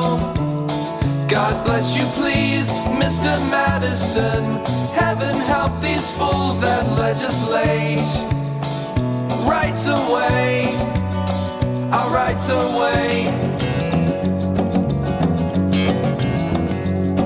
We'd like to know why you haven't read all the bills you filed. We'd like for you to read them for yourself. Look around you, all you see are patriotic guys. Stroll around the land, the brave and free call home. And here's to you, Mr. Jefferson. We all miss you more than you will know. Whoa, whoa, whoa. God bless you, please, Mr. Madison. Heaven help these fools that legislate. Rights away, our rights away.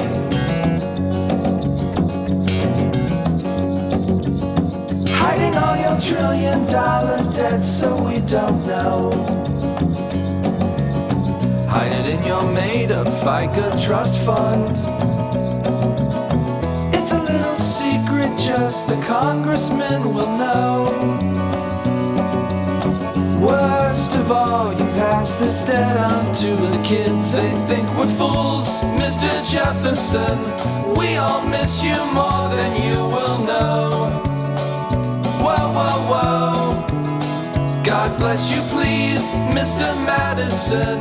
Heaven help these fools that legislate. Rights away, our rights away.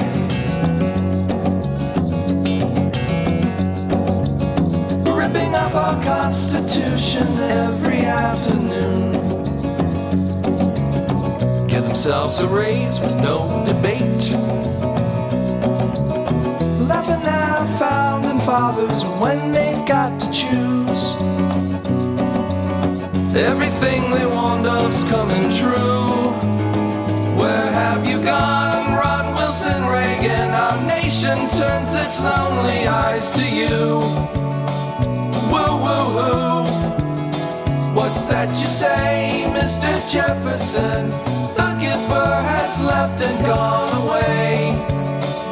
And we prayed, wish he stayed.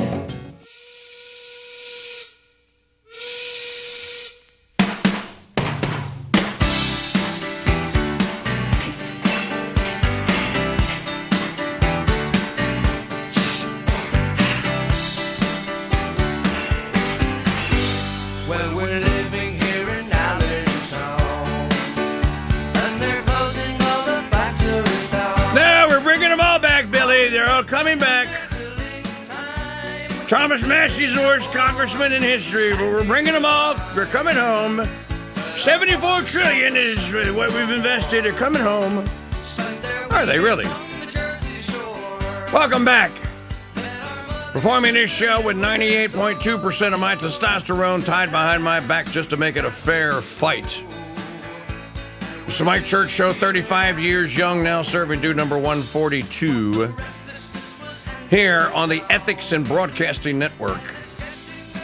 Find us online at mikechurch.com, mikechurch.com. This portion of the program brought to you by Capuchin Holy Roast. Got a brand new order coming in today, Capuchin Holy Roast coffee. In the whole bean, in the ground, and then that's a blended coffee. And then a new shipment coming in today of the New Orleans blend, Capuchin Holy Roast, coffee and chicory New Orleans blend, which you can only get here in New Orleans. No one else makes a coffee out of chicory root. We do. And we sell it, and people love it across the world. Pick yourself up a bag or 16 today. Now, let me just describe quickly to you the process. My buddy Kyle and his daughter, Cameron, get the beans from the Fair Trade bean traders in Abita Springs. They get them, and they're perfectly raw. They roast them all right there in Abita Springs. If it's a blend, they blend it together. You know, they weigh it all out, like our Capuchin Holy Roast is a blend. Then an order like mine comes in, and they grind it fresh. If it's going to be ground, it's ground the day he puts it in the bag. They put it in the bag, they seal it, and Frazier delivers it to me. We pretty much get it same day. You can't get it fresher than that. Unless you actually go to the barista into the coffee house and get it there and drink it there. So when you buy a bag of Capuchin Holy Roast in any one of the styles, just please know and appreciate not only are you getting some of the world's finest coffee beans made just particularly in a particular fashion for us, but you're getting it about as fresh as is humanly possible to get it. And at a reasonable price. You know, I was at the Boning supermarket the other day, Maggie. You know, they're selling the Black Rifle brand small batch gourmet coffee that all the military guys are. $16 a bag. Same size as ours, which does not cost that much. So ours is a bargain. You're going to buy coffee anyway. Why not buy it from people that you know and love and trust? Like us, and Kyle, and Cameron, and Maggie. Get yourself a bag or 16 today. I'll be happy to ship it up, wrap it up, and bring it to the post office for you today. Go to shop.mikechurch.com. Shop.mikechurch.com. Thank you very much in advance. More stupidity. Answering the call. Ford Motor eyes World War II style production push for Trump's war economy. I did not sign up. I did not campaign for, never, not one nanosecond. I did not promote, and I did not vote for a war economy. War destroys things. What? Why is this happening? What in the hell is going on here? I want Ford Motor Company to build cars. You know, fix or repair daily cars. Little professional broadcasting humor there for you. Seriously. This is Tyler Durden at Zero Hedge. 1 month after we reported that the Trump administration was in talks with U.S. manufacturers about converting idle Sylvan industrial capacity into weapons production. If you have idle civilian industrial capacity, why would you employ it in building things that do not have a return? Blowing stuff up does not a profit make, unless you're in the war business. Ford Motor signaled Monday morning that it is prepared to support a Western defense industrial mobilization. What are we, Germans now? You know, when most of us thought Make America Great Again, we did not think of a military buildup so we could become the new Soviet Union menace to the world. That's not what we were thinking. So certainly not what I was thinking. I want to play, since he's the man of the hour, and today is the second battle of Fort Sumpter. It's being fought in Kentucky's 4th Congressional District. Play digital media file number 6. Here is Congressman Massie actually explaining what has happened and what they are attempting to do to him in Kentucky 4 with Ed Geller in today. And again, this all comes down to the people of the 4th Congressional District. You know who's in the 4th Congressional District? That's for Todd McClure, and that's for Ave Marie and a lot of our listeners. We have a lot of listeners in the 4th Congressional District because Covington, Kentucky is in it. And that's where many of you used to go to Mass, and some of you may still go to that church. I think you guys migrated away to one that was nearby. But that's in that district. It's right across the river from Cincinnati, where the Buccinator and so many of our other listeners live on Ohio side of the river. So it really is. I've been saying this for weeks. It comes down to turnout today. Who wants it most? How many geezers can you wheel out of the Shady Acres Hospice and Retirement Home who are addicted FAUX, fake Fox News zombies versus people that actually still live and work? Not that there's anything wrong, and I'm not knocking old people, but this is the demo. Massie even talks about it. He's even talked about it. He goes, I know who the opponent is. It's fake Fox News. Digital media file number 6. There have been more than $32 million spent on a primary in this congressional district, which is now the most expensive House primary ever in the United States. Is it worth it? You'd have to ask Miriam Adelson on May 20th if it was worth it. Because, they tried to buy my vote for 14 years and it was never for sale. Now they're trying to buy a seat here in Kentucky. I think they underestimated the reserve price of my constituents. They waded into this. They thought they could buy this seat with a couple million. That didn't work. And now they're throwing good money after bad. The thing that surprised me is how much money we've been able to raise. I don't have 3 billionaires who want to just throw their money away. I've got the grassroots, tens of thousands of donations. Average donation for me is about $80. And we've been able to go toe-to-toe. A lot of that 32 million is coming from our side, but it's coming from regular working Americans. When you say that they spent money to try to buy the seat, who are you talking about specifically? I'm talking about the Israeli lobby, AIPAC, Republican Jewish Coalition, Miriam Adelson, Paul Singer, and John Paulson. These are the groups that have given 95% of the money to my opponent because they're mad at me over foreign policy. Now, what's interesting is my policy has always been no country is special, and no country deserves my constituents' taxpayer dollars. So I have never voted for foreign aid to Egypt, to Syria, to Israel, or to Ukraine. But the ones in Israel, since they're the biggest recipients of it, that makes them a little bit mad. What's so wrong about helping defend Israel from Iranian threats? We've got debt. I mean, at least with NATO, there's the promise of a reciprocal arrangement. With Israel, it's completely one way. And they've drug us into wars. They've convinced us that Iran is just days away from a nuclear weapon. Hours! No, it's hours! That way. This is not our war. Israel, for instance, funds abortions publicly. I think a lot of Republicans would be aghast to know that we're giving $3.8 billion a year, every year, to a country that funds public abortions. You know that kind of criticism doesn't sit well with fellow Republicans, at least in the House Republican Conference. That there are others who've accused you of... So is this Washington Post Ed O'Keefe? That's what it looks like. Regarding Israel, regarding the state of Israel, regarding the Israeli government, regarding Jewish Americans. Are you anti-Semitic? They're trying to tell you that it's anti-Semitic for me to expose the fact that the Republican Jewish Coalition has spent millions of dollars in this race.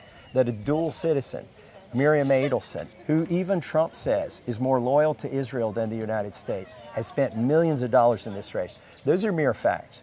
And it's really... But it's a yes or no. Are you anti-Semitic or not? Oh, hell no. Okay. I'm hell no anti-Semitic. But here's the danger. Not no, but hell no. They've been too cute by half. They've tried to get Mike Johnson, and he's willingly done this, conflate in resolutions on the House floor that anti-Zionism equals anti-Semitism. Or even worse yet, that if you don't support Benjamin Netanyahu's war in Gaza, then you're anti-Semitic. That's absolutely false, and it does Jewish Americans a big disfavor to equate the two. What an absolutely out of control pinko commie you just heard. Comrade. Pass vodka, Thomas. Why do you play banjo? Why you not play a Russian instrument? You obviously, Stephen Miller says you're communist. By the way, this little tidbit broke last night. I wish it would have broken earlier. In 2016, roughly 2 weeks after Donald Trump clinched the GOP presidential nomination, Ed Gallerin changed his registration from Republican to Independent. He refused to rejoin the party until after the president left office. Oh, wait a minute now. He would never betray. Gallerin is Trump. He loves me. He loves me. He also doesn't think Riley Gaines is a good swimmer. Candace Owens is a fake and a liar. Tucker's washed up. And Massie's going down. This is actually Tucker Carlson Network reporting this. What made him come back? It was not because he suddenly embraced Trump. Gallerin only became a Republican again so he could run for office, re-registering after his then state senator announced he would not seek another term. Gallerin's eventual campaign failed. So, and then Tucker says, so who is this guy? Does he sincerely share Kentucky's conservative values, or is he merely a careerist who will say anything to win an election? Very interesting that Gallerin is said. I saw this. I saw this. Where did I see it? Somebody else reposted. In any event, somebody tagged me in it. There's another Massie. You know what I find hysterical about all this? Where are the Democrats? Where are the Democrats? You know, the only thing we have on the cut sheet,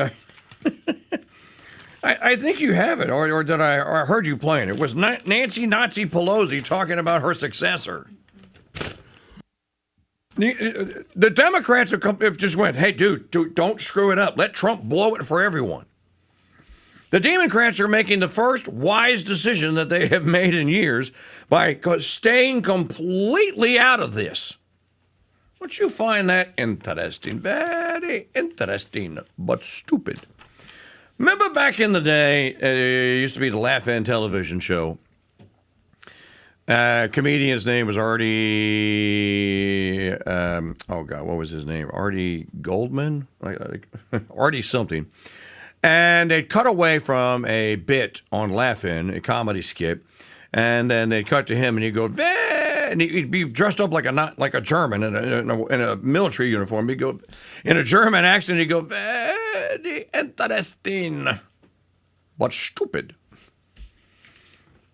This is very interesting, and if you're talking about Trump, it's stupid, but you're not talking about Trump. If you're talking about the Democrats, where are they? I think that the Democrats have very wisely chosen to go, no, stay out of it. Don't say anything. Let them eat each other. To his credit, though, as you just heard Massie talking about policy and about what happens in actual Israel, you know what else the Israeli government funds? Trannies. And homos. It is Tel Aviv is a sex tourism city. You would not know this if you didn't know people that have actually been to Tel Aviv. Now, I'm not saying that's all that goes on there, but that is some. And from a tourism point of view, you're either going to Israel to go to the Holy Land or you're going there to be a sex tourist. And people don't know this about it. They think that what Fox News tells them is the actual, no, these are the Mike Huckabee people these are the people of the Old Testament.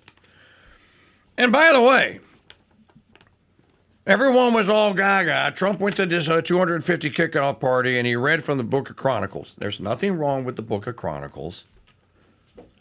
But if we're supposed to be this one nation under God here, God came to earth as a man. Perhaps you've heard the story. His name was Jesus of Nazareth. We Catholics call him the man God. We talk about things like hypostatic unions and two natures. one divine, one human. Our Lord fulfilled the prophecies from the old, which is why in St. Paul's letter to the Galatians, I think it's St. Paul's first letter to the Galatians, it's St. Paul that says, you are not bound by the old law any longer. You are now bound by the new law, which has been fulfilled and given to you so that you can pursue a blessed eternity and have eternal salvation. Why read from the Old Testament? I'm just curious now. Okay, play the second one. Play number 7. So MASSIE has asked the question. There's an interesting piece here with all of this politicking that's going on. You now have a complete picture. Yeah, 7. MASSIE on CBS. You now have a complete picture now. Thanks to social media and thanks to the MASSIE versus Gellerin and Trump getting involved and declaring MASSIE as the worst congressman ever in history, you now have a complete picture of the good guys and the bad guys. There's a piece today also. Well, the one I was going to refer to in just a moment ago. This is Adam Gallagher, the American conservative. The silver lining of Trump's disastrous Iran war. Washington may be forced, finally, to retrench from the Middle East. And then there's this at Unheard. Richard Greenwald, Algo killed the new media star. BuzzFeed and company put their trust in big tech. It's kind of interesting to me how these things are kind of coming together. Here, see if we can squeeze the MASSIE clip in before the end of the segment. Based on results we've seen recently in Indiana with state senators, in Louisiana with Senator Cassidy, other races in the past, it seems that being a Republican in this day and age requires loyalty to President Trump. Well, I don't draw too much from those races. First of all, Senator Cassidy also alienated some of the constituencies. A lot of it. For cutting spending or whether it was for Maha. But he voted to impeach Trump. I have never done that. I've never even said an unkind word about President Trump. And then you have the state senators in Indiana. They sure enough crossed Trump, but they made the mistake of crossing their constituents. Their voters wanted them to redraw those lines, so they went against their voters. The difference here is I'm going for my voters in the minor instances where it conflicts with Trump. And that's what's got Washington, D.C. mad. But I'm going to win. Look, I had 3 congressmen campaign with me on Saturday. And folks, we'll pick this up on the other side of the timeout and reset the clocks in the news because there's a lot left to talk about.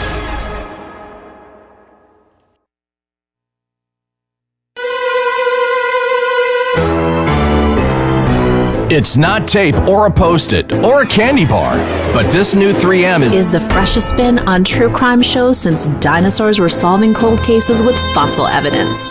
Yeah, it's that original, folks. Mom's Murders and Mysteries. New episodes debut every Tuesday night, 6:30 East, 4 West, exclusively on the Crusade channel. Live talk podcast radio, the way it should be. Hi, folks, it's Mike Church, founder of Founding Father Films, asking you to learn the true stories of America's founding by purchasing my movie, The Road to Independence, the movie. The Road to Independence tells the exciting story of the Founding Fathers' struggle to declare independence. Jefferson lays out the reasons to declare independence beyond the storybook, life, liberty, and the pursuit of happiness. That the question was not whether, by a Declaration of Independence, we should make ourselves what we are not, but whether we should declare a fact which already exists. That as to the people or Parliament of England, we had always been in... This animated movie comes complete with collector's booklets, DTS surround sound, and are packed with hours of bonus features. Learn the true stories of America's founding and order Mike Church's The Road to Independence on DVD and CD. Available now at mikechurch.com/DVD and by calling 844-527-8723.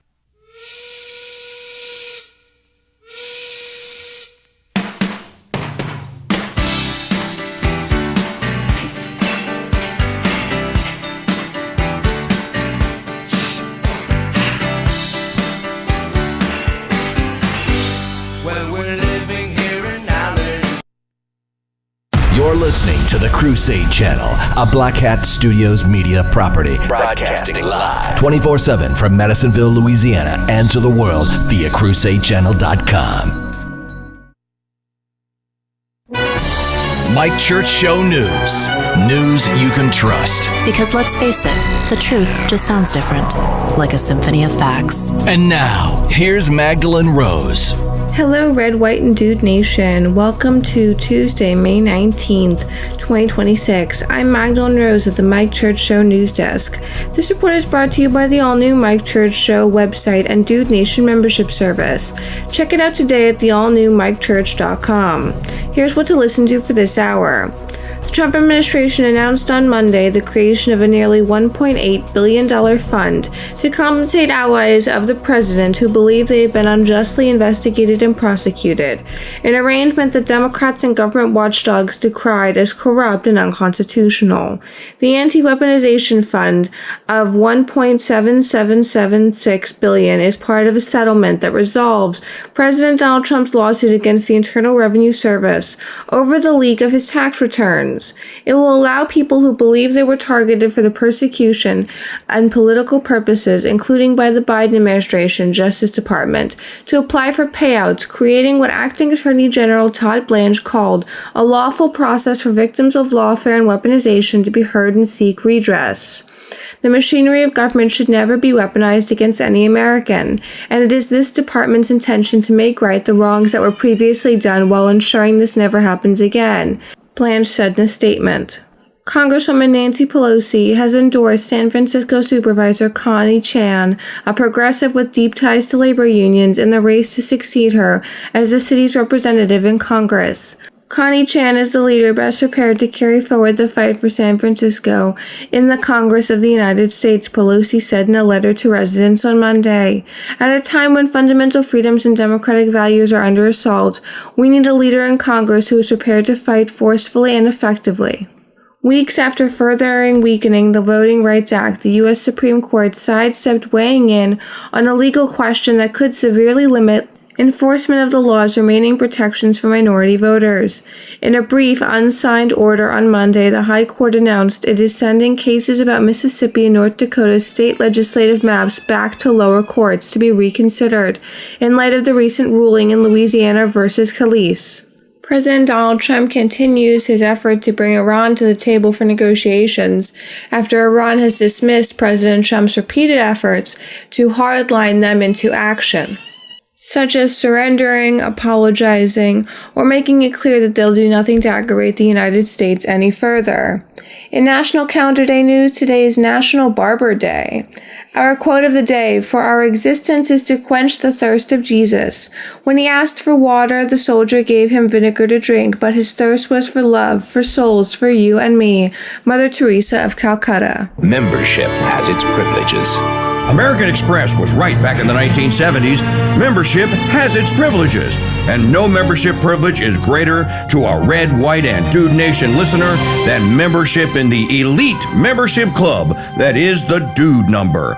Here's Lee to tell you how to get yours. That's right, King Dude. Membership does have its privileges. And when it comes to the Dude Number, applying for membership has never been easier. Just head to MikeChurch.com/dude to start the membership process.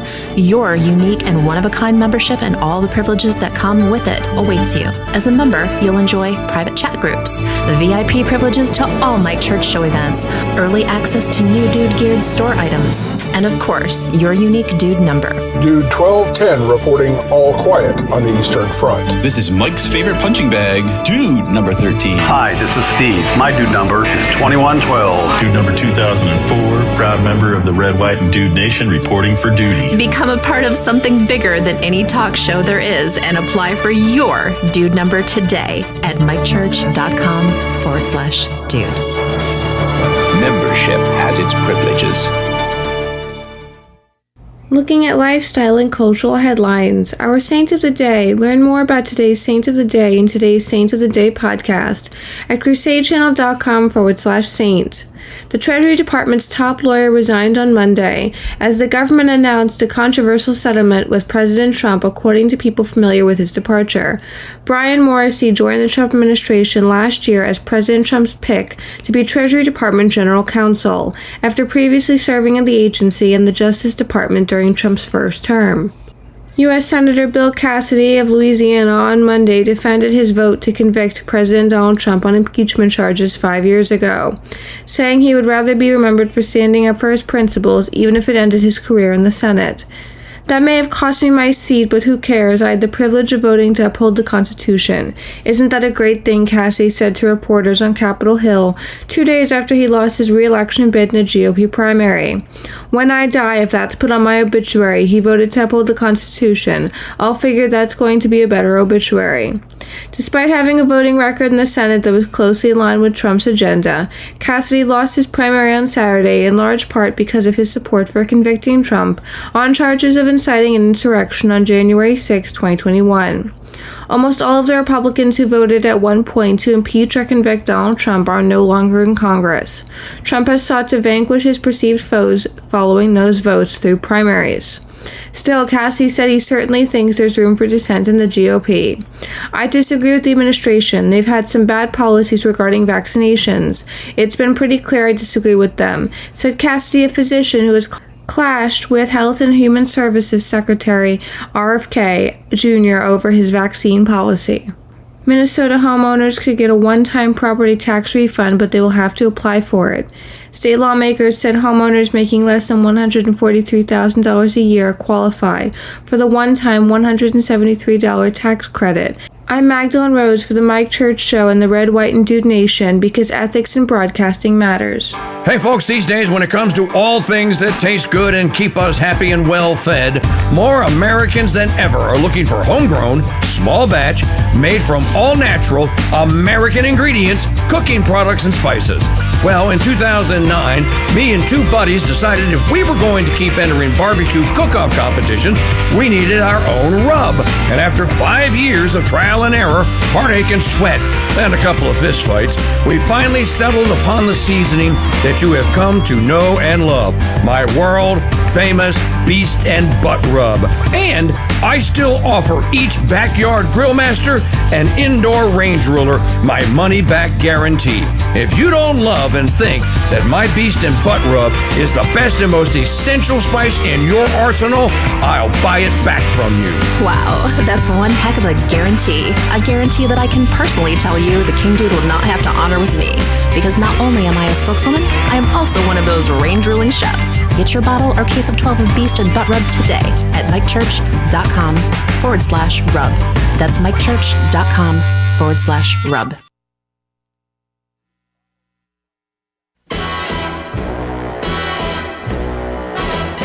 You want your favorite talk show shaken. Do you expect me to talk? Not stirred. No, Mr. Bond, I expect you to die. The Mike Church Show Bar is serving mega martinis with non-DEI vermouth and a red, white, and Dude Nation olive. And it's always happy hour.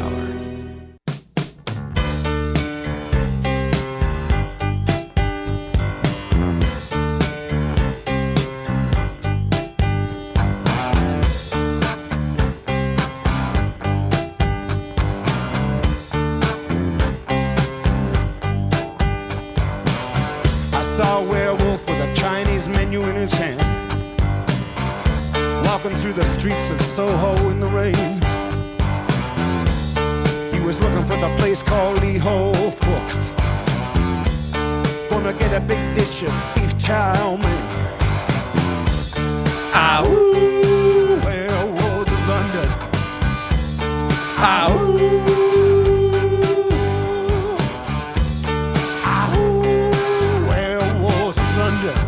Mikhail Piotr Cherkov, reporting for duty.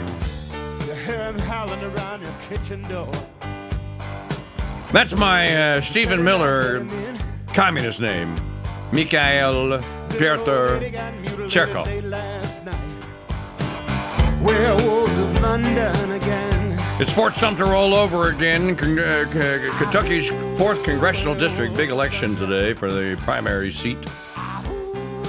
In Kentucky 4 being contended for by Ed Gillerin against Thomas Massey. You know, we talked an awful lot about all the things that have gone wrong.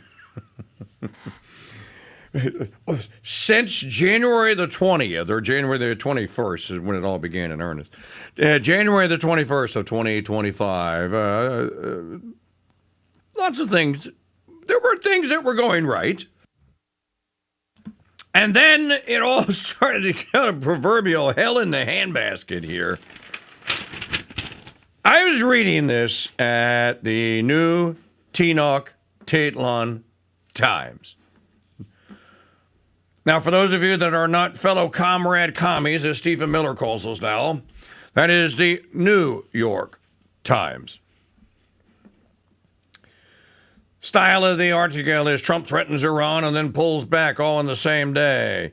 Trump has repeatedly said he'll restart military action against Iran only to stop short of plunging the United States directly back into an unpopular war.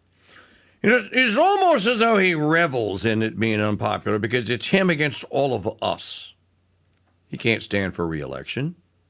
He, in 2 years or 2.5 years, if he makes it that far without being impeached or 25th Amendmented out, he'll ride off into the sunset and this whole thing will be over. What condition does he leave the states in? Unknown. If you scroll down in this Times piece, you will find this.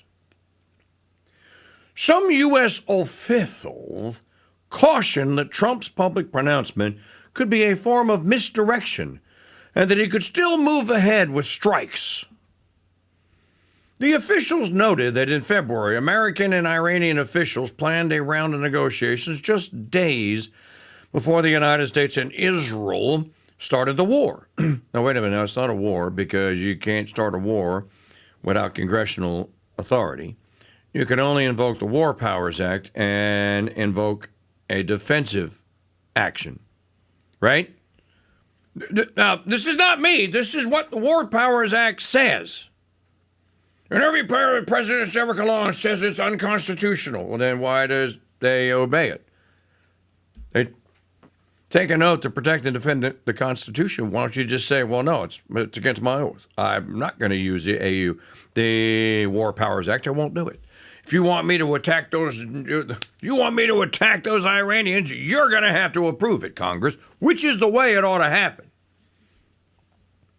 Iran, and then this is from the Times story. Iran has used the month-long ceasefire with the United States to dig out scores of bombed ballistic missile sites, move mobile missile launchers, and despite significant losses, adjust its tactics for any resumption of strikes, said a U.S. military official who spoke on condition of anonymity to discuss operational matters. Many of Iran's ballistic missiles were deployed from deep underground caves and other facilities carved out of granite mountains that are difficult for American attack aircraft to destroy, the official said. As a result, the United States largely bombed the portals of the sites, collapsing and burying them, but not destroying them. Iran has now dug out a significant number of those sites. What does that mean? Well, you do know this was revealed. I revealed it here on this show. Very, very few other of your news media sources. Certainly none of your FAUX, fake Fox News, Decepticons, Israel, America last, or Israel first, America last. Did you know that during the course of Trump's disastrous war with the Iranians at the behest of the Israelis, that we lost 47? They kept telling us it was only 2. 47 United States winged aircraft were either destroyed or disabled. Now, you're not supposed to know this because we're invincible. Anything we do is star-spangled awesome. We're the envy of the earth and in the history of the entire planet and the human species. And so there's no way the goat-herding, mountain-dwelling Iranians could have laid a glove on us. Well, they did. Not only that, a significant portion of the reserves that had been kept as reserves of missiles that those planes would carry and drop onto Iranian targets, mountains basically, a significant portion of our stockpile is gone. It's gone. If Xi Jinping and the Chinese did decide to invade, now would be a really good time. If the Mexican army wanted to invade, it would be a really fortuitous time. Because we are as weak as we have been. I've been rebuilding the military. We're gonna build respirators. Riley Gaines comes in 5th.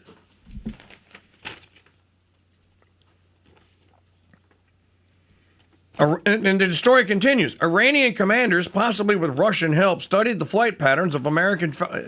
where's Kelly Lapidus when I need her? Possibly with Russian help, studied the flight patterns of... super high-tech jet fighters! And the U.S. military official said. The official warned that the downing of an F-15E jet last month and the ground fire that struck an F-35 revealed that American flight tactics had become too predictable in ways that allowed Iran to defend against them more capably. So again, what the story is basically saying is that President Trump is full of it. Because I'm a nicer guy and the Saudi Arabians love me. They don't like Candace Owens or Tucker, but they love me. Mark Levin's a great one. He was told by sane people in his military command, sir, the Iranians can shoot our super high-tech jet fighters down. They figured out how to do it. If they shot one down, they can shoot more down. If you send those sorties back over the same places in Iran, there is a chance that those men and those planes will be shot down. Now, I want you MAGA cons out there, you friends and fans of Stephen Miller and the rest of these people that have drank the Trump Town Kool-Aid. I want you to explain to all of us how that is in the interest of the United States. You have an economy that's walking backwards. You have gas prices in the most popular driving week of the year that are as high as they have been. The last time they were this high was under dear leader Chairman Mao Baba. And now, and look, this is known in military circles. I've had military people retired telling me this for months, of how stupid and short-sighted this was. This was a complete and total strategic disaster. You know, they had Chinese aircraft carriers and surveillance carrier ships sitting in the Gulf of Oman. What were they doing? They were tracking American super high-tech jet fighters. They were tracking their movements. They were using very high-tech, sophisticated radar and satellite imagery, and they were tracking how we were flying our missions, what altitudes they were flying at, and what have you. You know, when you're in an attack run, how do you do it? Does the barrel roll come first? I'm just making that up. But they were sitting out there in the Gulf of Oman going, oh, that's how you do it. Oh, America have a super high-tech jet fighter. We see how you go about attack Iran, anti-missile. The Russians did the same thing. The Pakistanis, did you know that Pakistan has an air force? The Pakistan military sent 8,000 troops, this according to Reuters yesterday, to Saudi Arabia, including some Pakistani super high-tech jet fighter. Why? Well, the Saudi Arabians invoked some sort of a treaty that they have with the Pakis, basically saying that we think that there could be more warlike activities aimed at us, and we're invoking the treaty. You have to come and help us. None of this was happening on February the 28th. Play the rest of the MASSIE clip. Do you have it where you left off? Well, you can play it from the beginning. It's not that long. So, dovetail the New York Times report, and of course it comes from the Times. It's supposed to be reputable. Is it? I don't know. I do know that F-35 or F-15E was shot down, and that an F-35 was struck. So, the man of the hour, the new Fort Sumpter being fought in Kentucky for today, Thomas Massey. Based on results we've seen recently in Indiana with state senators, in Louisiana with Senator Cassidy, other races in the past, it seems that being a Republican in this day and age requires loyalty to President Trump. Well, I don't draw too much from those races. First of all, Senator Cassidy also alienated some of the constituencies, whether it was for cutting spending or whether it was for MAHA. But he voted to impeach Trump. I have never done that. I've never even said an unkind word about President Trump. And then you have the state senators in Indiana. They sure enough crossed Trump, but they made the mistake of crossing their constituents. Their voters wanted them to redraw those lines, so they went against their voters. The difference here is I'm going for my voters in the minor instances where it conflicts with Trump. And that's what's got Washington, D.C. mad. But I'm going to win. Look, I had 3 congressmen campaign with me on Saturday. And that's what you see in this race that you didn't see in Bob Good's race in Virginia. You had members of Congress go to Virginia and campaign against him. You can't find any members of Congress willing to do that in Kentucky. If you lose, is it because of the pressure from the president? I normally win 80-20. If the president had merely endorsed a warm body, that's his affectionate term for my opponent, it's a warm body from Central Casting, I would have won 60-40. The difference in this race, what people need to watch, is it's a referendum on whether the Israeli lobby can buy a seat in Congress and how much they're willing to spend to try, and in order to intimidate the entire Republican Party into having zero dissension on foreign policy toward Israel. Now, $25 million is literally a nickel to Israel. That's nothing. To people that have net worth towers into the billions and billions of dollars, that's nothing. That means absolutely nothing. That's chump change. That's going to the grocery store to buy a pound of bacon money for these people. That's nothing. The only reason they didn't spend more is because they couldn't buy any more media. Kentucky 4 is a largely rural, I mean, there are cities there, obviously, but it's a very rural area. How do you reach people in Kentucky 4? Because ultimately, it doesn't matter what Lara Loomer thinks. It doesn't matter what Stephen Miller thinks. It matters what the widow Jenkins, who lives in Covington, Kentucky, thinks. That's what matters. How do you get to her? Well, if she's aged, as you get to her through Fox News, and they do a good job of brainwashing those people. But if they're not, if she's not, and she's not the widow Jenkins, she is Dame Jenkins in her 30s, or some guy in his 30s or 40s. How do you get to him? You'd have to go through regular radio and television ads. So imagine if you've ever lived in a district, a congressional district, where it was hotly contested. You have seen your fill and probably gone like, I am so sick. Here, I'll tell you what you said. You said, I am so sick and tired of these ads for these politicians. Times that times 5, folks. 5. And just imagine, you're in that area of Kentucky that you're listening to your local news talk station, whatever that may be. They're probably actually listening to the big talker in Cincinnati, or many of them are. Imagine that every other commercial that is bought is one for Ed Gallerin bashing Thomas Massey. and that Massey can only go 1 for 3 against Gallerin. 1 for 3. So this is the circumstance here that people will be mercifully brought to an end today. And as I said, as I read to you earlier, the real story of what happened at Fort Sumpter on the 12th of April, 1861, historians are going to recount what has happened here today. Now, imagine, let's just say that Thomas Massey is the ultimate victor here. Who wins? Who wins that? It's a no-win, honestly.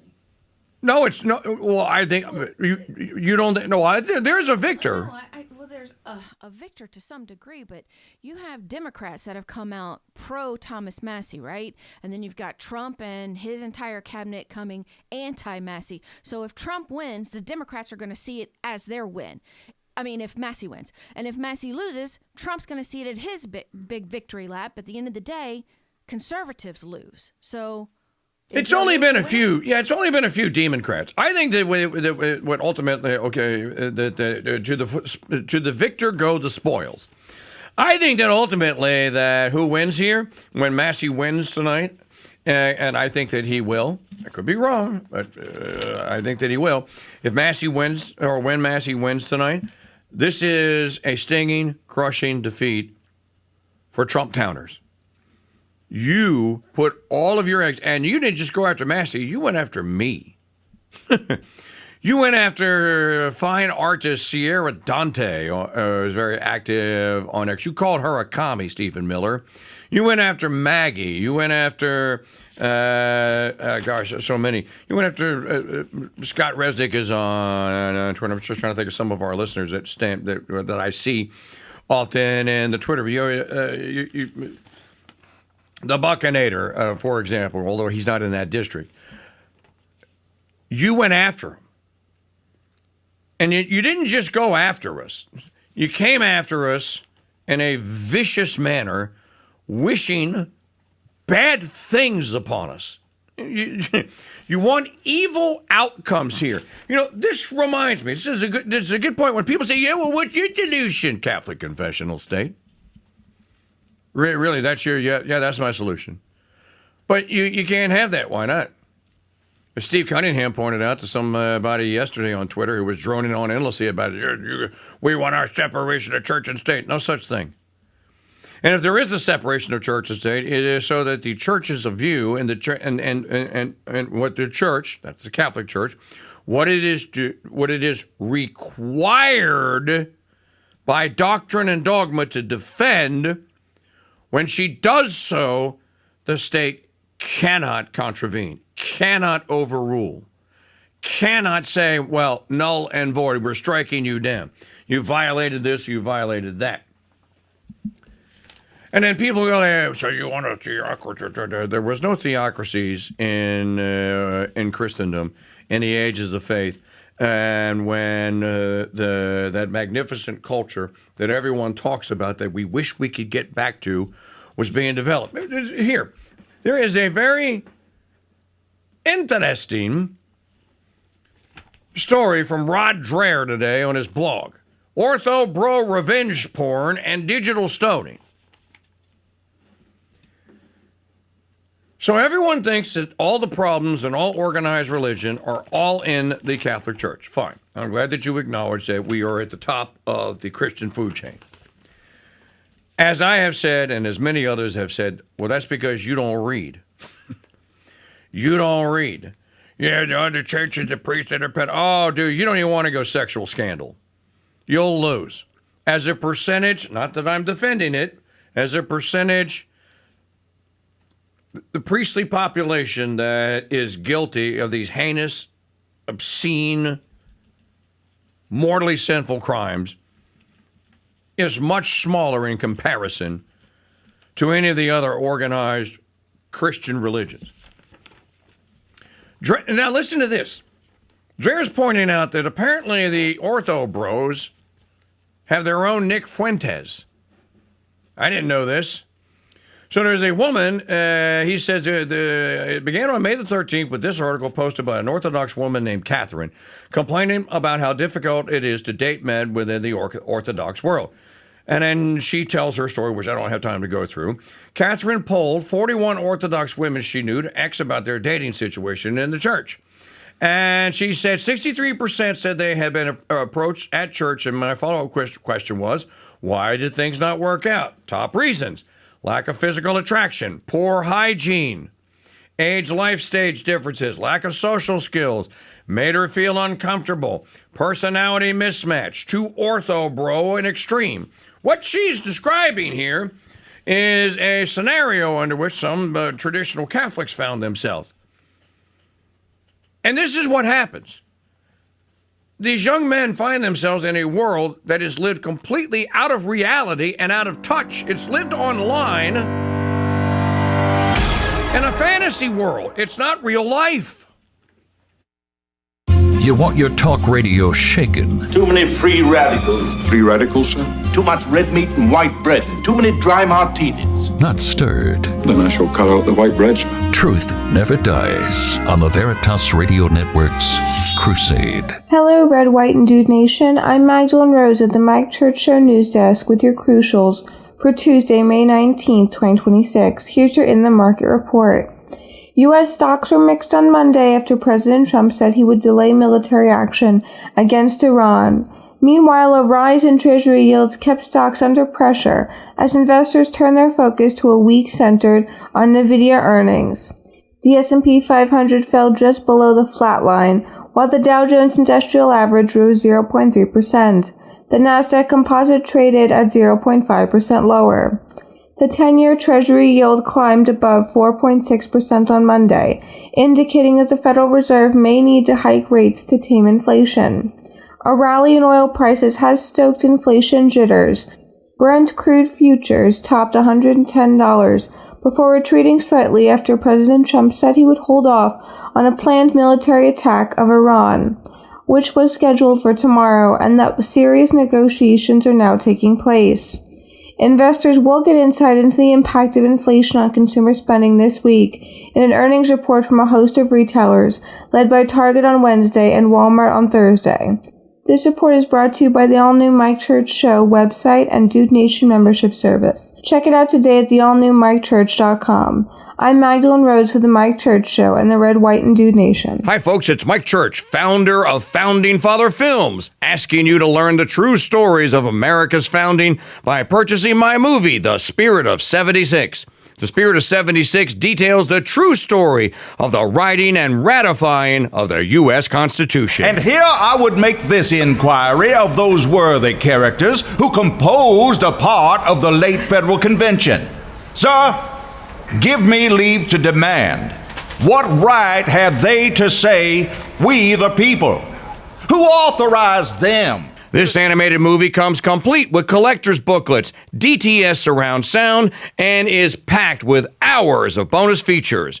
Learn the true stories of America's founding and order Mike Church's The Spirit of 76 on a 2-DVD or 3-CD set. Available now at mikechurch.com/DVD and by calling 844-527-8723. Yep. Yep. So, are we gonna do this regenerative farming thing or what? Yep. Who you calling degenerate? Tommy, that's regenerate. It means to recycle the earth, not till it to death. Great, because I'm cycling rounds with Vera till death. We're gonna starve to death, y'all. Don't be a Tommy. Stock up on regenerative farming books and books to farm by in the Founders Trading Post. Books by Father Dennis Fahey, Father Vincent McNabb, Hilary Belloc, and many, many more. And remember, these books aren't just how-tos on moving earth, livestock, and sowing seeds. These books teach the family economy that flourishes on the small family farm, homestead, and yep, even suburban development. So start your collection and start your learning and change your family life for the better today. All books available at mikechurch.com/farm. Hey Rick, this row needs another pass. Where's the regenerate switch on this shovel? The Mike Church Show is presented for the exclusive use of the renegade outlaws known to the leftards as muscle car lovers.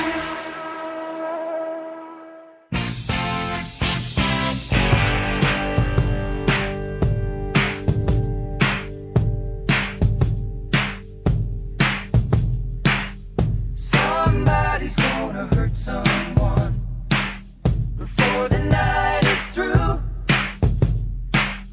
Somebody's gonna come undone. There's nothing we can do. Everybody wants to touch somebody.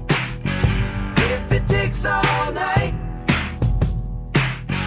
everybody wants to take a little chance.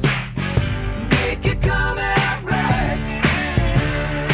Pay attention. There's gonna be a heartache tonight. A heartache tonight, I know. It's gonna be a heartache tonight. A heartache tonight, I know. Lord, I know. Some people like to stay out late. Some folks can't hold out that long. Nobody wants to go home now. There's too much going on. I think you need to cue this up around 8 p.m. tonight. This night is gonna last forever. Last all. Summer long. Sometime before the sun comes up, the radio is gonna play that All right, so tomorrow morning, if we start the program off not with Ted Nugent, but with Heartache Tonight, then you'll know who won. 1 if by land, 2 if by sea.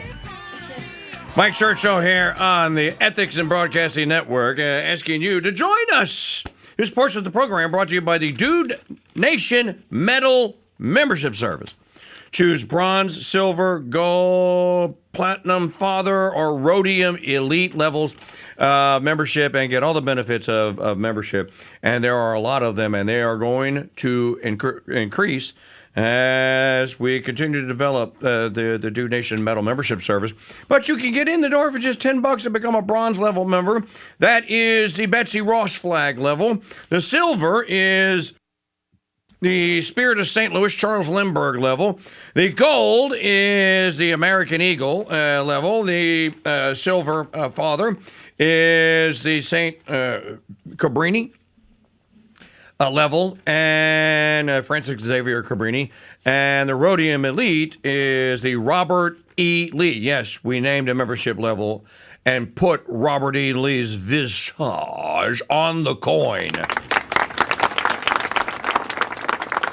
You know, as you hear Lee saying it, nobody else in broadcasting is doing anything remotely like what we are doing and have been doing for 35 years here on the Mike Church Show and the Ethics and Broadcasting Network.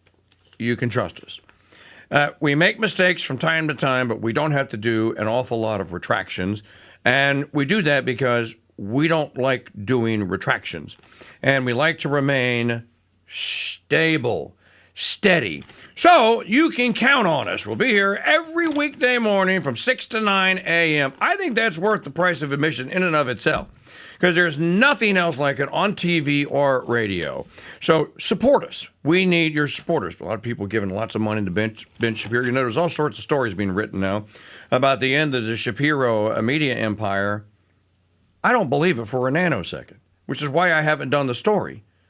Again, $65 million is what the nut was that was invested in Shapiro's Daily Wire company. Dude, that's like a week's worth of profits for the people that back him. You think they're going to let those people, they're just going to close that joint down because it's not making money? It is their propaganda arm. Folks, we don't get their money. We don't get any money. If you hear me reading an ad or reading a question at the end of the show, I got $5 from someone on this show today, which today we've gotten 0.0. So put your money where your conservative and your Christian sentiments are. and support the Mike Church Show, the Ethics and Broadcasting Network, and all that we do here, starts at $10 a month. We'll even give you the first month free. Go to MikeChurch.com/join. MikeChurch.com/join. And you know what? When we have tech support problems with our customers and our beloved members and subscribers, we don't send you to an AI chatbot. We call you. Yeah, we actually pick up one of these and call you. No one does this. So I hope I motivate somebody to do this today and to join. MikeChurch.com/join. I'll even read your name out. And say, thank you, John Smith. I'll even give you a clap.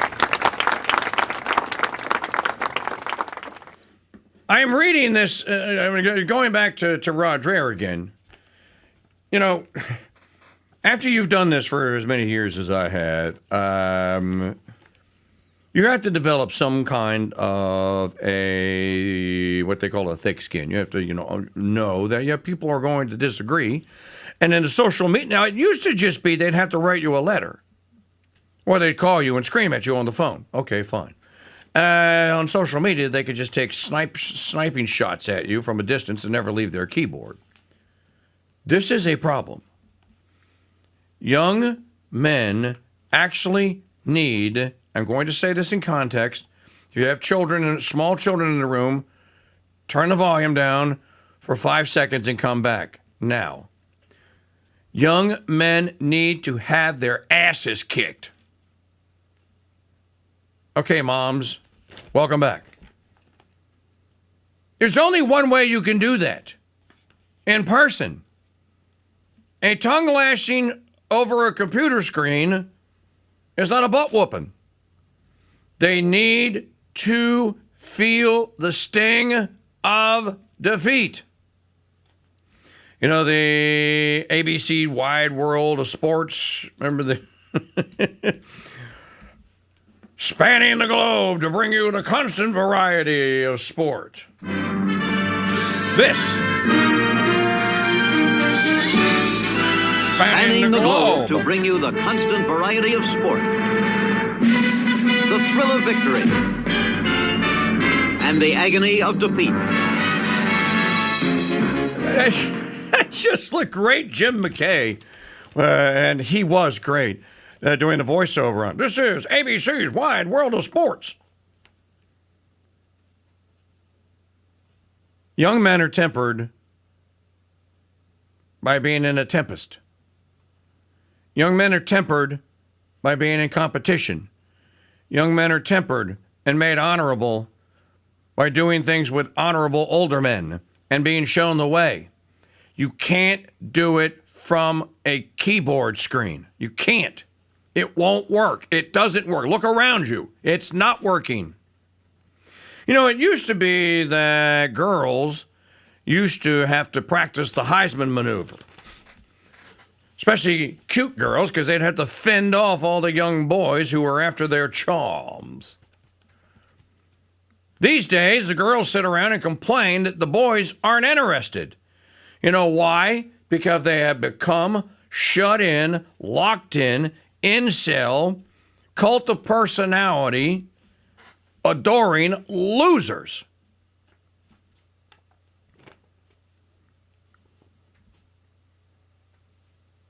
How do they get out of this? Get out into the world. It's the only way. Look, there are certain young men that we know that we say, look, stop what you're doing. Even if you really, if you're not convinced about Catholicism, just start going to a populated, I suggest one that does the Latin Mass, doesn't have to be, Catholic church where there are traditional priests there, and you'll be fine. You're going to find all manner of very attractive girls there. More than you can even, look, you're going to have your pick. But you will be out in the world. You will be talking to people. You know, there's a problem out there with young men. They have anxiety. This is not supposed to happen. And their anxiety is being exacerbated because they get their confirmation bias is confirmed by their online life. It's the online part of it that is destructive. And it's the online part of it that I can't combat. There's nothing Mike Church, the radio TV guy, the speaker at the St. Benedict Center Conference, or whoever else invites me, there's nothing I can do to combat that because that young man does not get out of his room. And so that story I was reading you from Rod Dreher about the ortho bros. And Dreher says that about this woman, Catherine. Now I want you to listen to what these ortho bros did to this young girl. So she went in search of a young man, couldn't find one, and then she went and organized a group of Orthodox women at her church and said, let's see what we can do about this problem. And she asked them, why didn't things work out with them trying to date and to find husbands or mates with conservative Orthodox young men? Top reasons: lack of physical attraction. We went over this at the end of the segment, but we were running out of time. Age, life stage differences, lack of social skills, made her feel uncomfortable, personality mismatch, too ortho bro and extreme. And then Dreher says, and he's Orthodox, I'm not. I have been hearing similar things anecdotally in recent years from friends in various Orthodox parishes around the U.S. that a cohort of the young men coming into the church are radical and incredibly immature, especially regarding women. Well, their Pied Piper is Nick Fuentes. They're going to be incredibly immature. He's incredibly immature and foul-mouthed. And yet, he's the most conservative Catholic. He had to understand it, like, he's making it worse. Having legions of people that withdraw, young men that have withdrawn from polite society and engagement with members of the opposite sex is not progress. It's the opposite. Yeah, but you don't understand what young people are going through. You're right, I don't. And when I was their age, my father looked down at me and goes, it said the same thing. And I looked at him and, you don't understand what I had to go through to try to... Yeah, this is not the first time this has ever happened, but this particular situation, yeah, this is new. This is new. The reaction that Catherine got online to this only confirmed her findings. According to Lauren Southern, Catherine was set upon by an online ortho bro mob. Booger eaters, these are names. These are their names. Booger eaters, neckbeards, and such brave young warriors for the faith that they hide behind Twitter anonymous handles, who ripped her guts out. Southern writes, the collective response can largely be summarized as a complete inability to tolerate even mild criticism or self-reflection. And then Dreher republishes one of the comments. Not that Catherine's piece was beyond critique. Any article built around one-sided anecdotes about gender dynamics will naturally contain some bias. Okay, we understand that. But I suspect I would feel similarly watching women react to a fairly friendly article offering relationship advice by immediately declaring all men narcissistic demons incapable of love. The dominant conclusion across Orthodox X quickly became that feminism had irreparably ruined women, and that modern dating dysfunction was entirely the fault of female degeneracy. Now, I'm just going to go out on a limb here, and I am just going to say that because I personally know young girls raised in traditional Catholic families that are all happily married. All of them. Not some of them, all of them. Well, how did that happen? We're told, oh, no, they don't have social skills, they don't have this and that and the other. No, they do. As a matter of fact, they have better social skills than all the shut-in incel bros put together. The point is that the young ladies are out there, and they're in large supply. I challenge you. If you don't believe me, come to St. Patrick's Catholic Church on Camp Street next Sunday at 9:15 a.m. and come with me and Maggie to Mass, and I will stand at the door after Mass and I will show them to you. As a matter of fact, you and I will stand together and we'll take pictures because people like in pictures.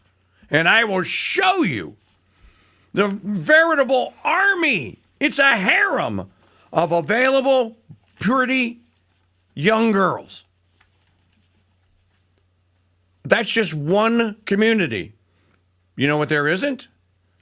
And you know what you see? A much smaller, I'd say by about a quarter. 25%, if you counted if you did a census in that congregation, you'd have, let's just say for poops and giggles, 40 young girls, you have 10 young men of the same age. Now, I hope that birds and bees and nature takes its course and that the 10 ultimately become attached at some point to some of the 40. But you're missing the forest for the trees. You're staring at a tree and at a little piece of bark, and there's a giant forest on either side. It's the young men. And the problem is they have largely been raised either by women or by effeminate, gambling, alcohol, and porn-addicted men who are not there to be fathers to them. That's the problem.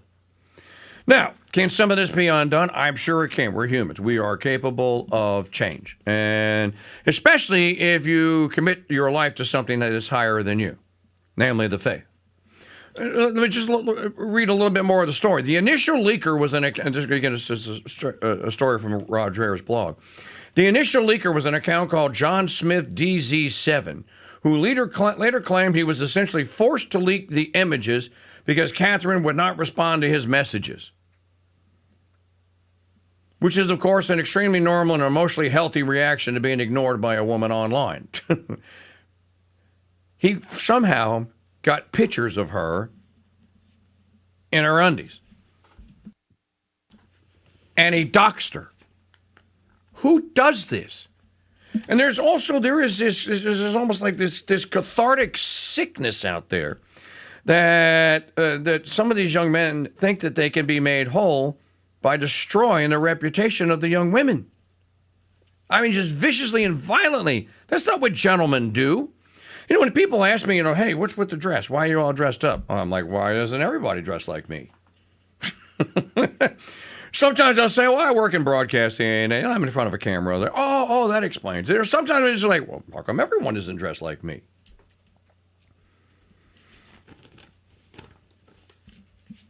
I fail many times, but I try to comport myself and to encourage others, especially men, be gentlemen. Restore the art of gentlemanly behavior. You will do your society and your civilization a favor. That is a witness of Christ. It is. He wants you to be dignified in other people's presence. He doesn't want you to be running around in cargo shorts, flip-flops, and tank tops showing your Frito corn scoop size big toenails. Frito corn chip size, scoop size toenails. Yeah, Maggie goes, oh, yeah, it's disgusting just to think about it. And yet, every day, that's just part of it. Gentlemen, as I say, the problems that we were describing here have to be repaired by us. We left the women in charge to raise the children. Look what happened. So you and I have to fix this. I read this piece here, and my heart breaks for this poor girl. The online Orthodox male mob stoned the woman, Catherine.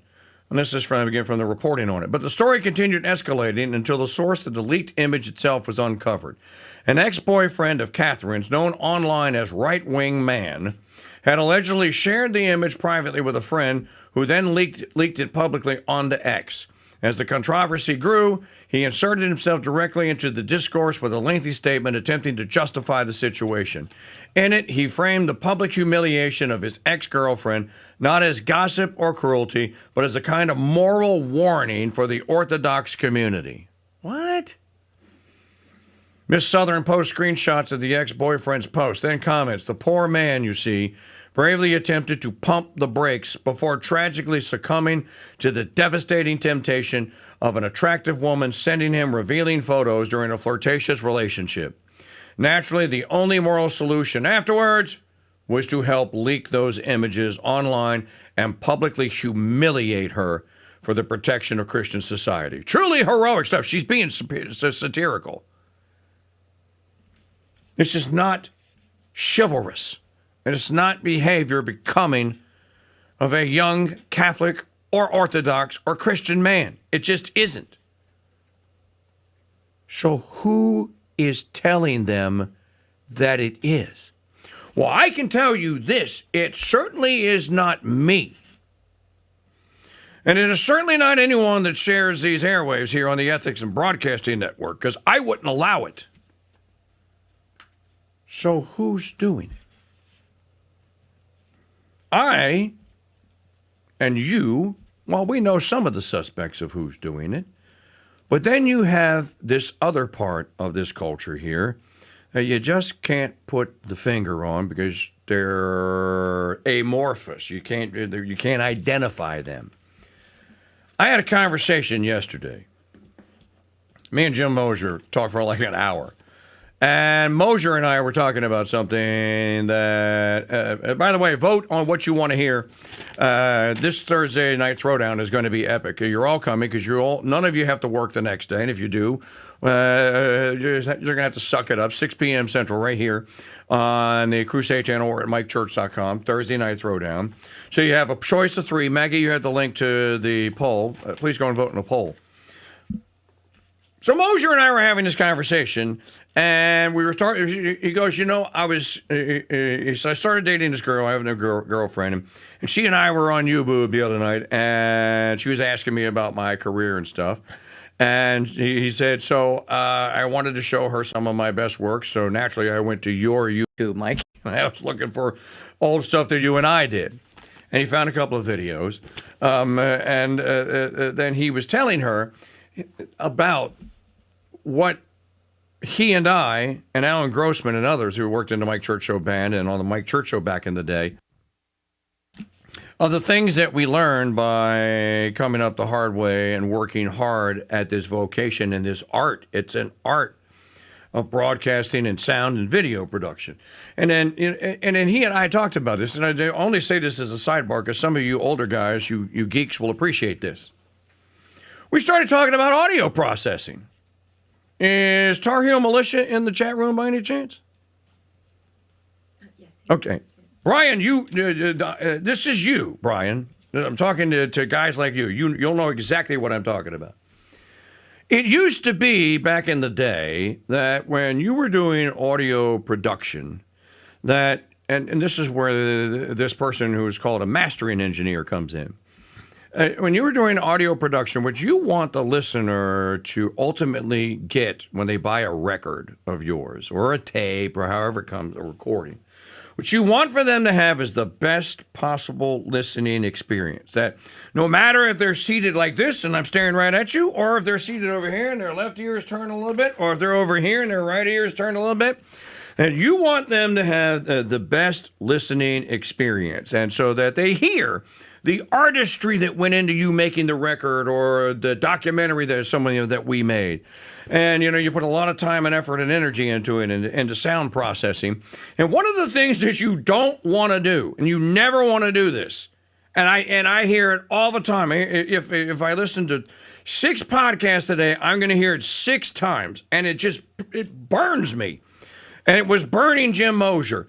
It is this obsession with over-modulation. We wouldn't have allowed that kind of a recording to go out of any of our studios. We'd have gone, start over. And what I'm talking about, and this is what they're all doing it, and it's because apparently there's no experience and no one perceives that you could make your little podcast, you could make the recorded part of it, you could make it so that when someone plays it back, it's actually pleasing to listen to. But if you listen to any of them over a period of time, because they've all done the same thing to the recording, it's so monotonous that I hear them playing in the other room. I hear Maggie listen to them. I'm like, turn it off, please. It is a one-size-fits-all processing platform or system or plug-in or however it is that they're doing it. And they're all using pretty much the same thing because they're all using the same microphone. And I bring this up because that's not art. That's not even worthy of you listening to. As a matter of fact, it's doing damage to your ability to hear and to appreciate well-produced sound. So they are taking a very lively, vibrant recording that goes like this on a waveform, and they are taking it and they make this into it. They make it into this. It has no life to it. It has no sibilance to it. It has no vibrance to it. It's just not pleasing to listen to. Yeah, but they have all of the revenge and outrage porn on it, and I learned so much, and I got so much angry, and I can't believe this person. Oh, shut up, please. So this digital realm is doing to sound production what my point is, the digital realm has done to courting. It's destroyed it. There's no nuance to it. There's no beauty to it. There's no art. There's not even an attempt. It is just get it out and just limit the darn thing so that it blows the speakers off or the earbuds. I cannot imagine listening to someone's, I'm not going to name anyone because they're all doing it, so they're all guilty. If you want me to give you a name, all of them. Not a single one of them that I've heard is not guilty of. They're all guilty of the exact same offense. Now, if you were to go and listen to one of our podcasts, mine, you will not hear that. So what, you're saying everyone needs to listen to you? I'm just saying that because we specifically design our sound design artistically. We don't want you to have to do that. Now, we will, from time to time, if we're going to rebroadcast it, no, that's different. Then there are certain specs and standards, and you want to do a little of that. That's not what I'm talking about. So imagine they have normalized or one size fitted all of all audio sound production down to this one stinking algo. And it sucks.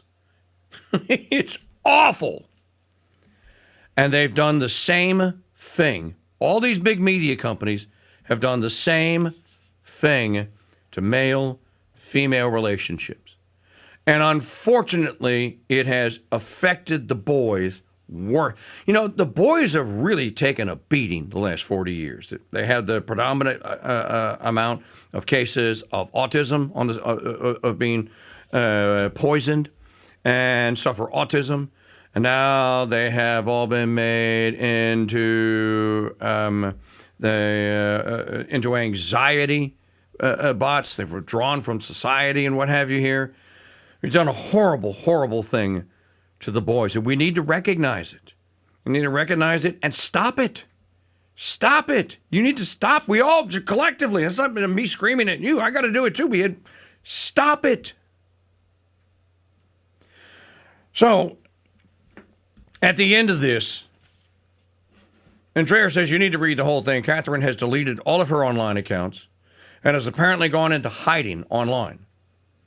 It's horrible what happened to this young woman, but it's real, and it's something he says that the Orthodox bros have to do and deal with now. Well, I think that all Christians have to deal with this all over the place, no matter what denomination it is, now. So you can read all that in Dreher's report there on at roddreher.com. He also quotes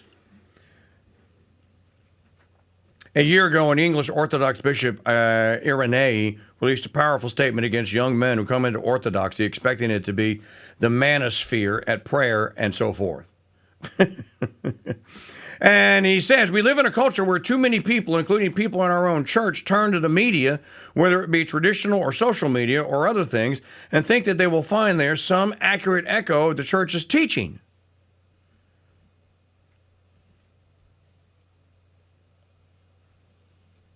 And that just doesn't happen. He says there have been a few reports of late, including the most recent one currently making the rounds, about a number of young people converting to Orthodoxy, particularly young men, converting because they find in the Orthodox Church, according to these reports, an environment that preaches masculinity and real manhood. And I want to say that if you're here because you think that that's what we're here to do, then you are a fool. This is stupidity. Masculinity, so far as I am aware, is not an Orthodox term.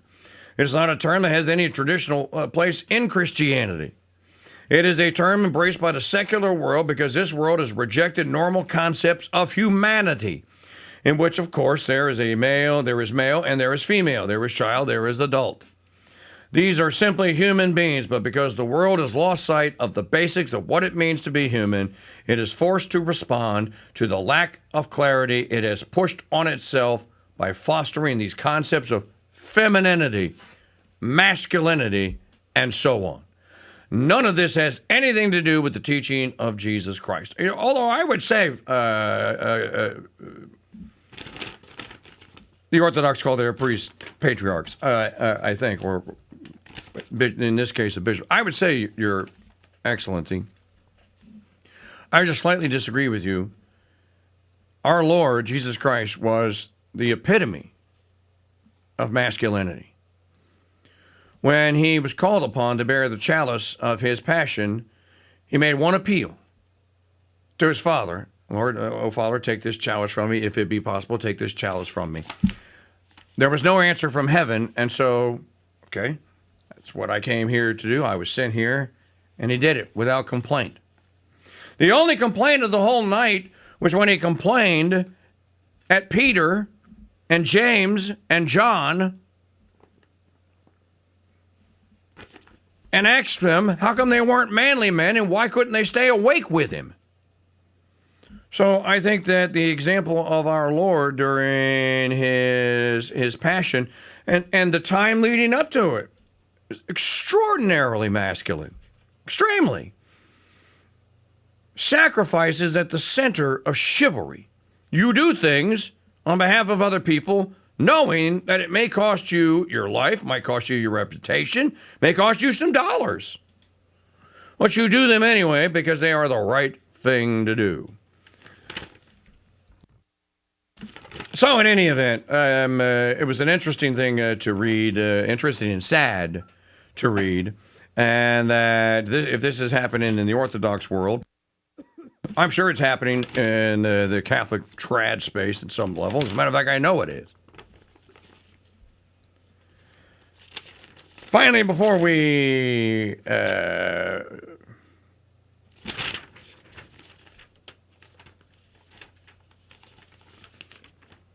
play Ron Paul. We haven't heard from Ron Paul in so long. Digital Media File number 8.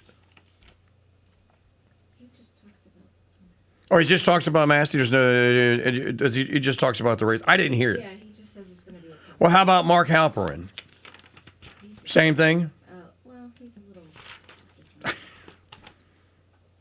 Absolutely right that Massey's different than Cassidy in the respect you said, which is there are people who are passionate about Massey, not just in his district, but all over the country, because he has a certain strand of MAGA who really likes him, who likes to stand on foreign interventions, who likes what he's done with Ro Khanna on the Epstein stuff. So he's got a big following. But you're right that AIPAC's putting a lot of money. But I'll say if Massey loses, it'll be for the same reason Cassidy lost, Donald Trump. The money that's been put in by pro-Israel forces, I don't think is dispositive. I think he'll win or lose based on what the president and his team have mobilized. Every dollar matters, but there's money on both sides in this race. And Massey's got support also from people who you wouldn't necessarily want to, quote unquote, as you said, control. But the control here is to the voters, and the voters get to decide if Massey gets reelected or not. And again, I think if he loses, and I think he probably will, it's almost entirely because Donald Trump wills it to be so, and the party follows Donald Trump on most everything. So then, well, your party, if he does lose, then your party is going to shrink tomorrow morning. If it is reported tonight that Thomas Massie has lost, well, then your Republican Party is going to shrink as a result of it, and it should, and you deserve it. And your MAGA movement, even though it's on, some people say, no, it's vibrant, it's still going. Oh, okay. If there is any life left in it, anyone that is in it and claims to be in it, you're going to lose. An awful lot of people are going to nope, walking away.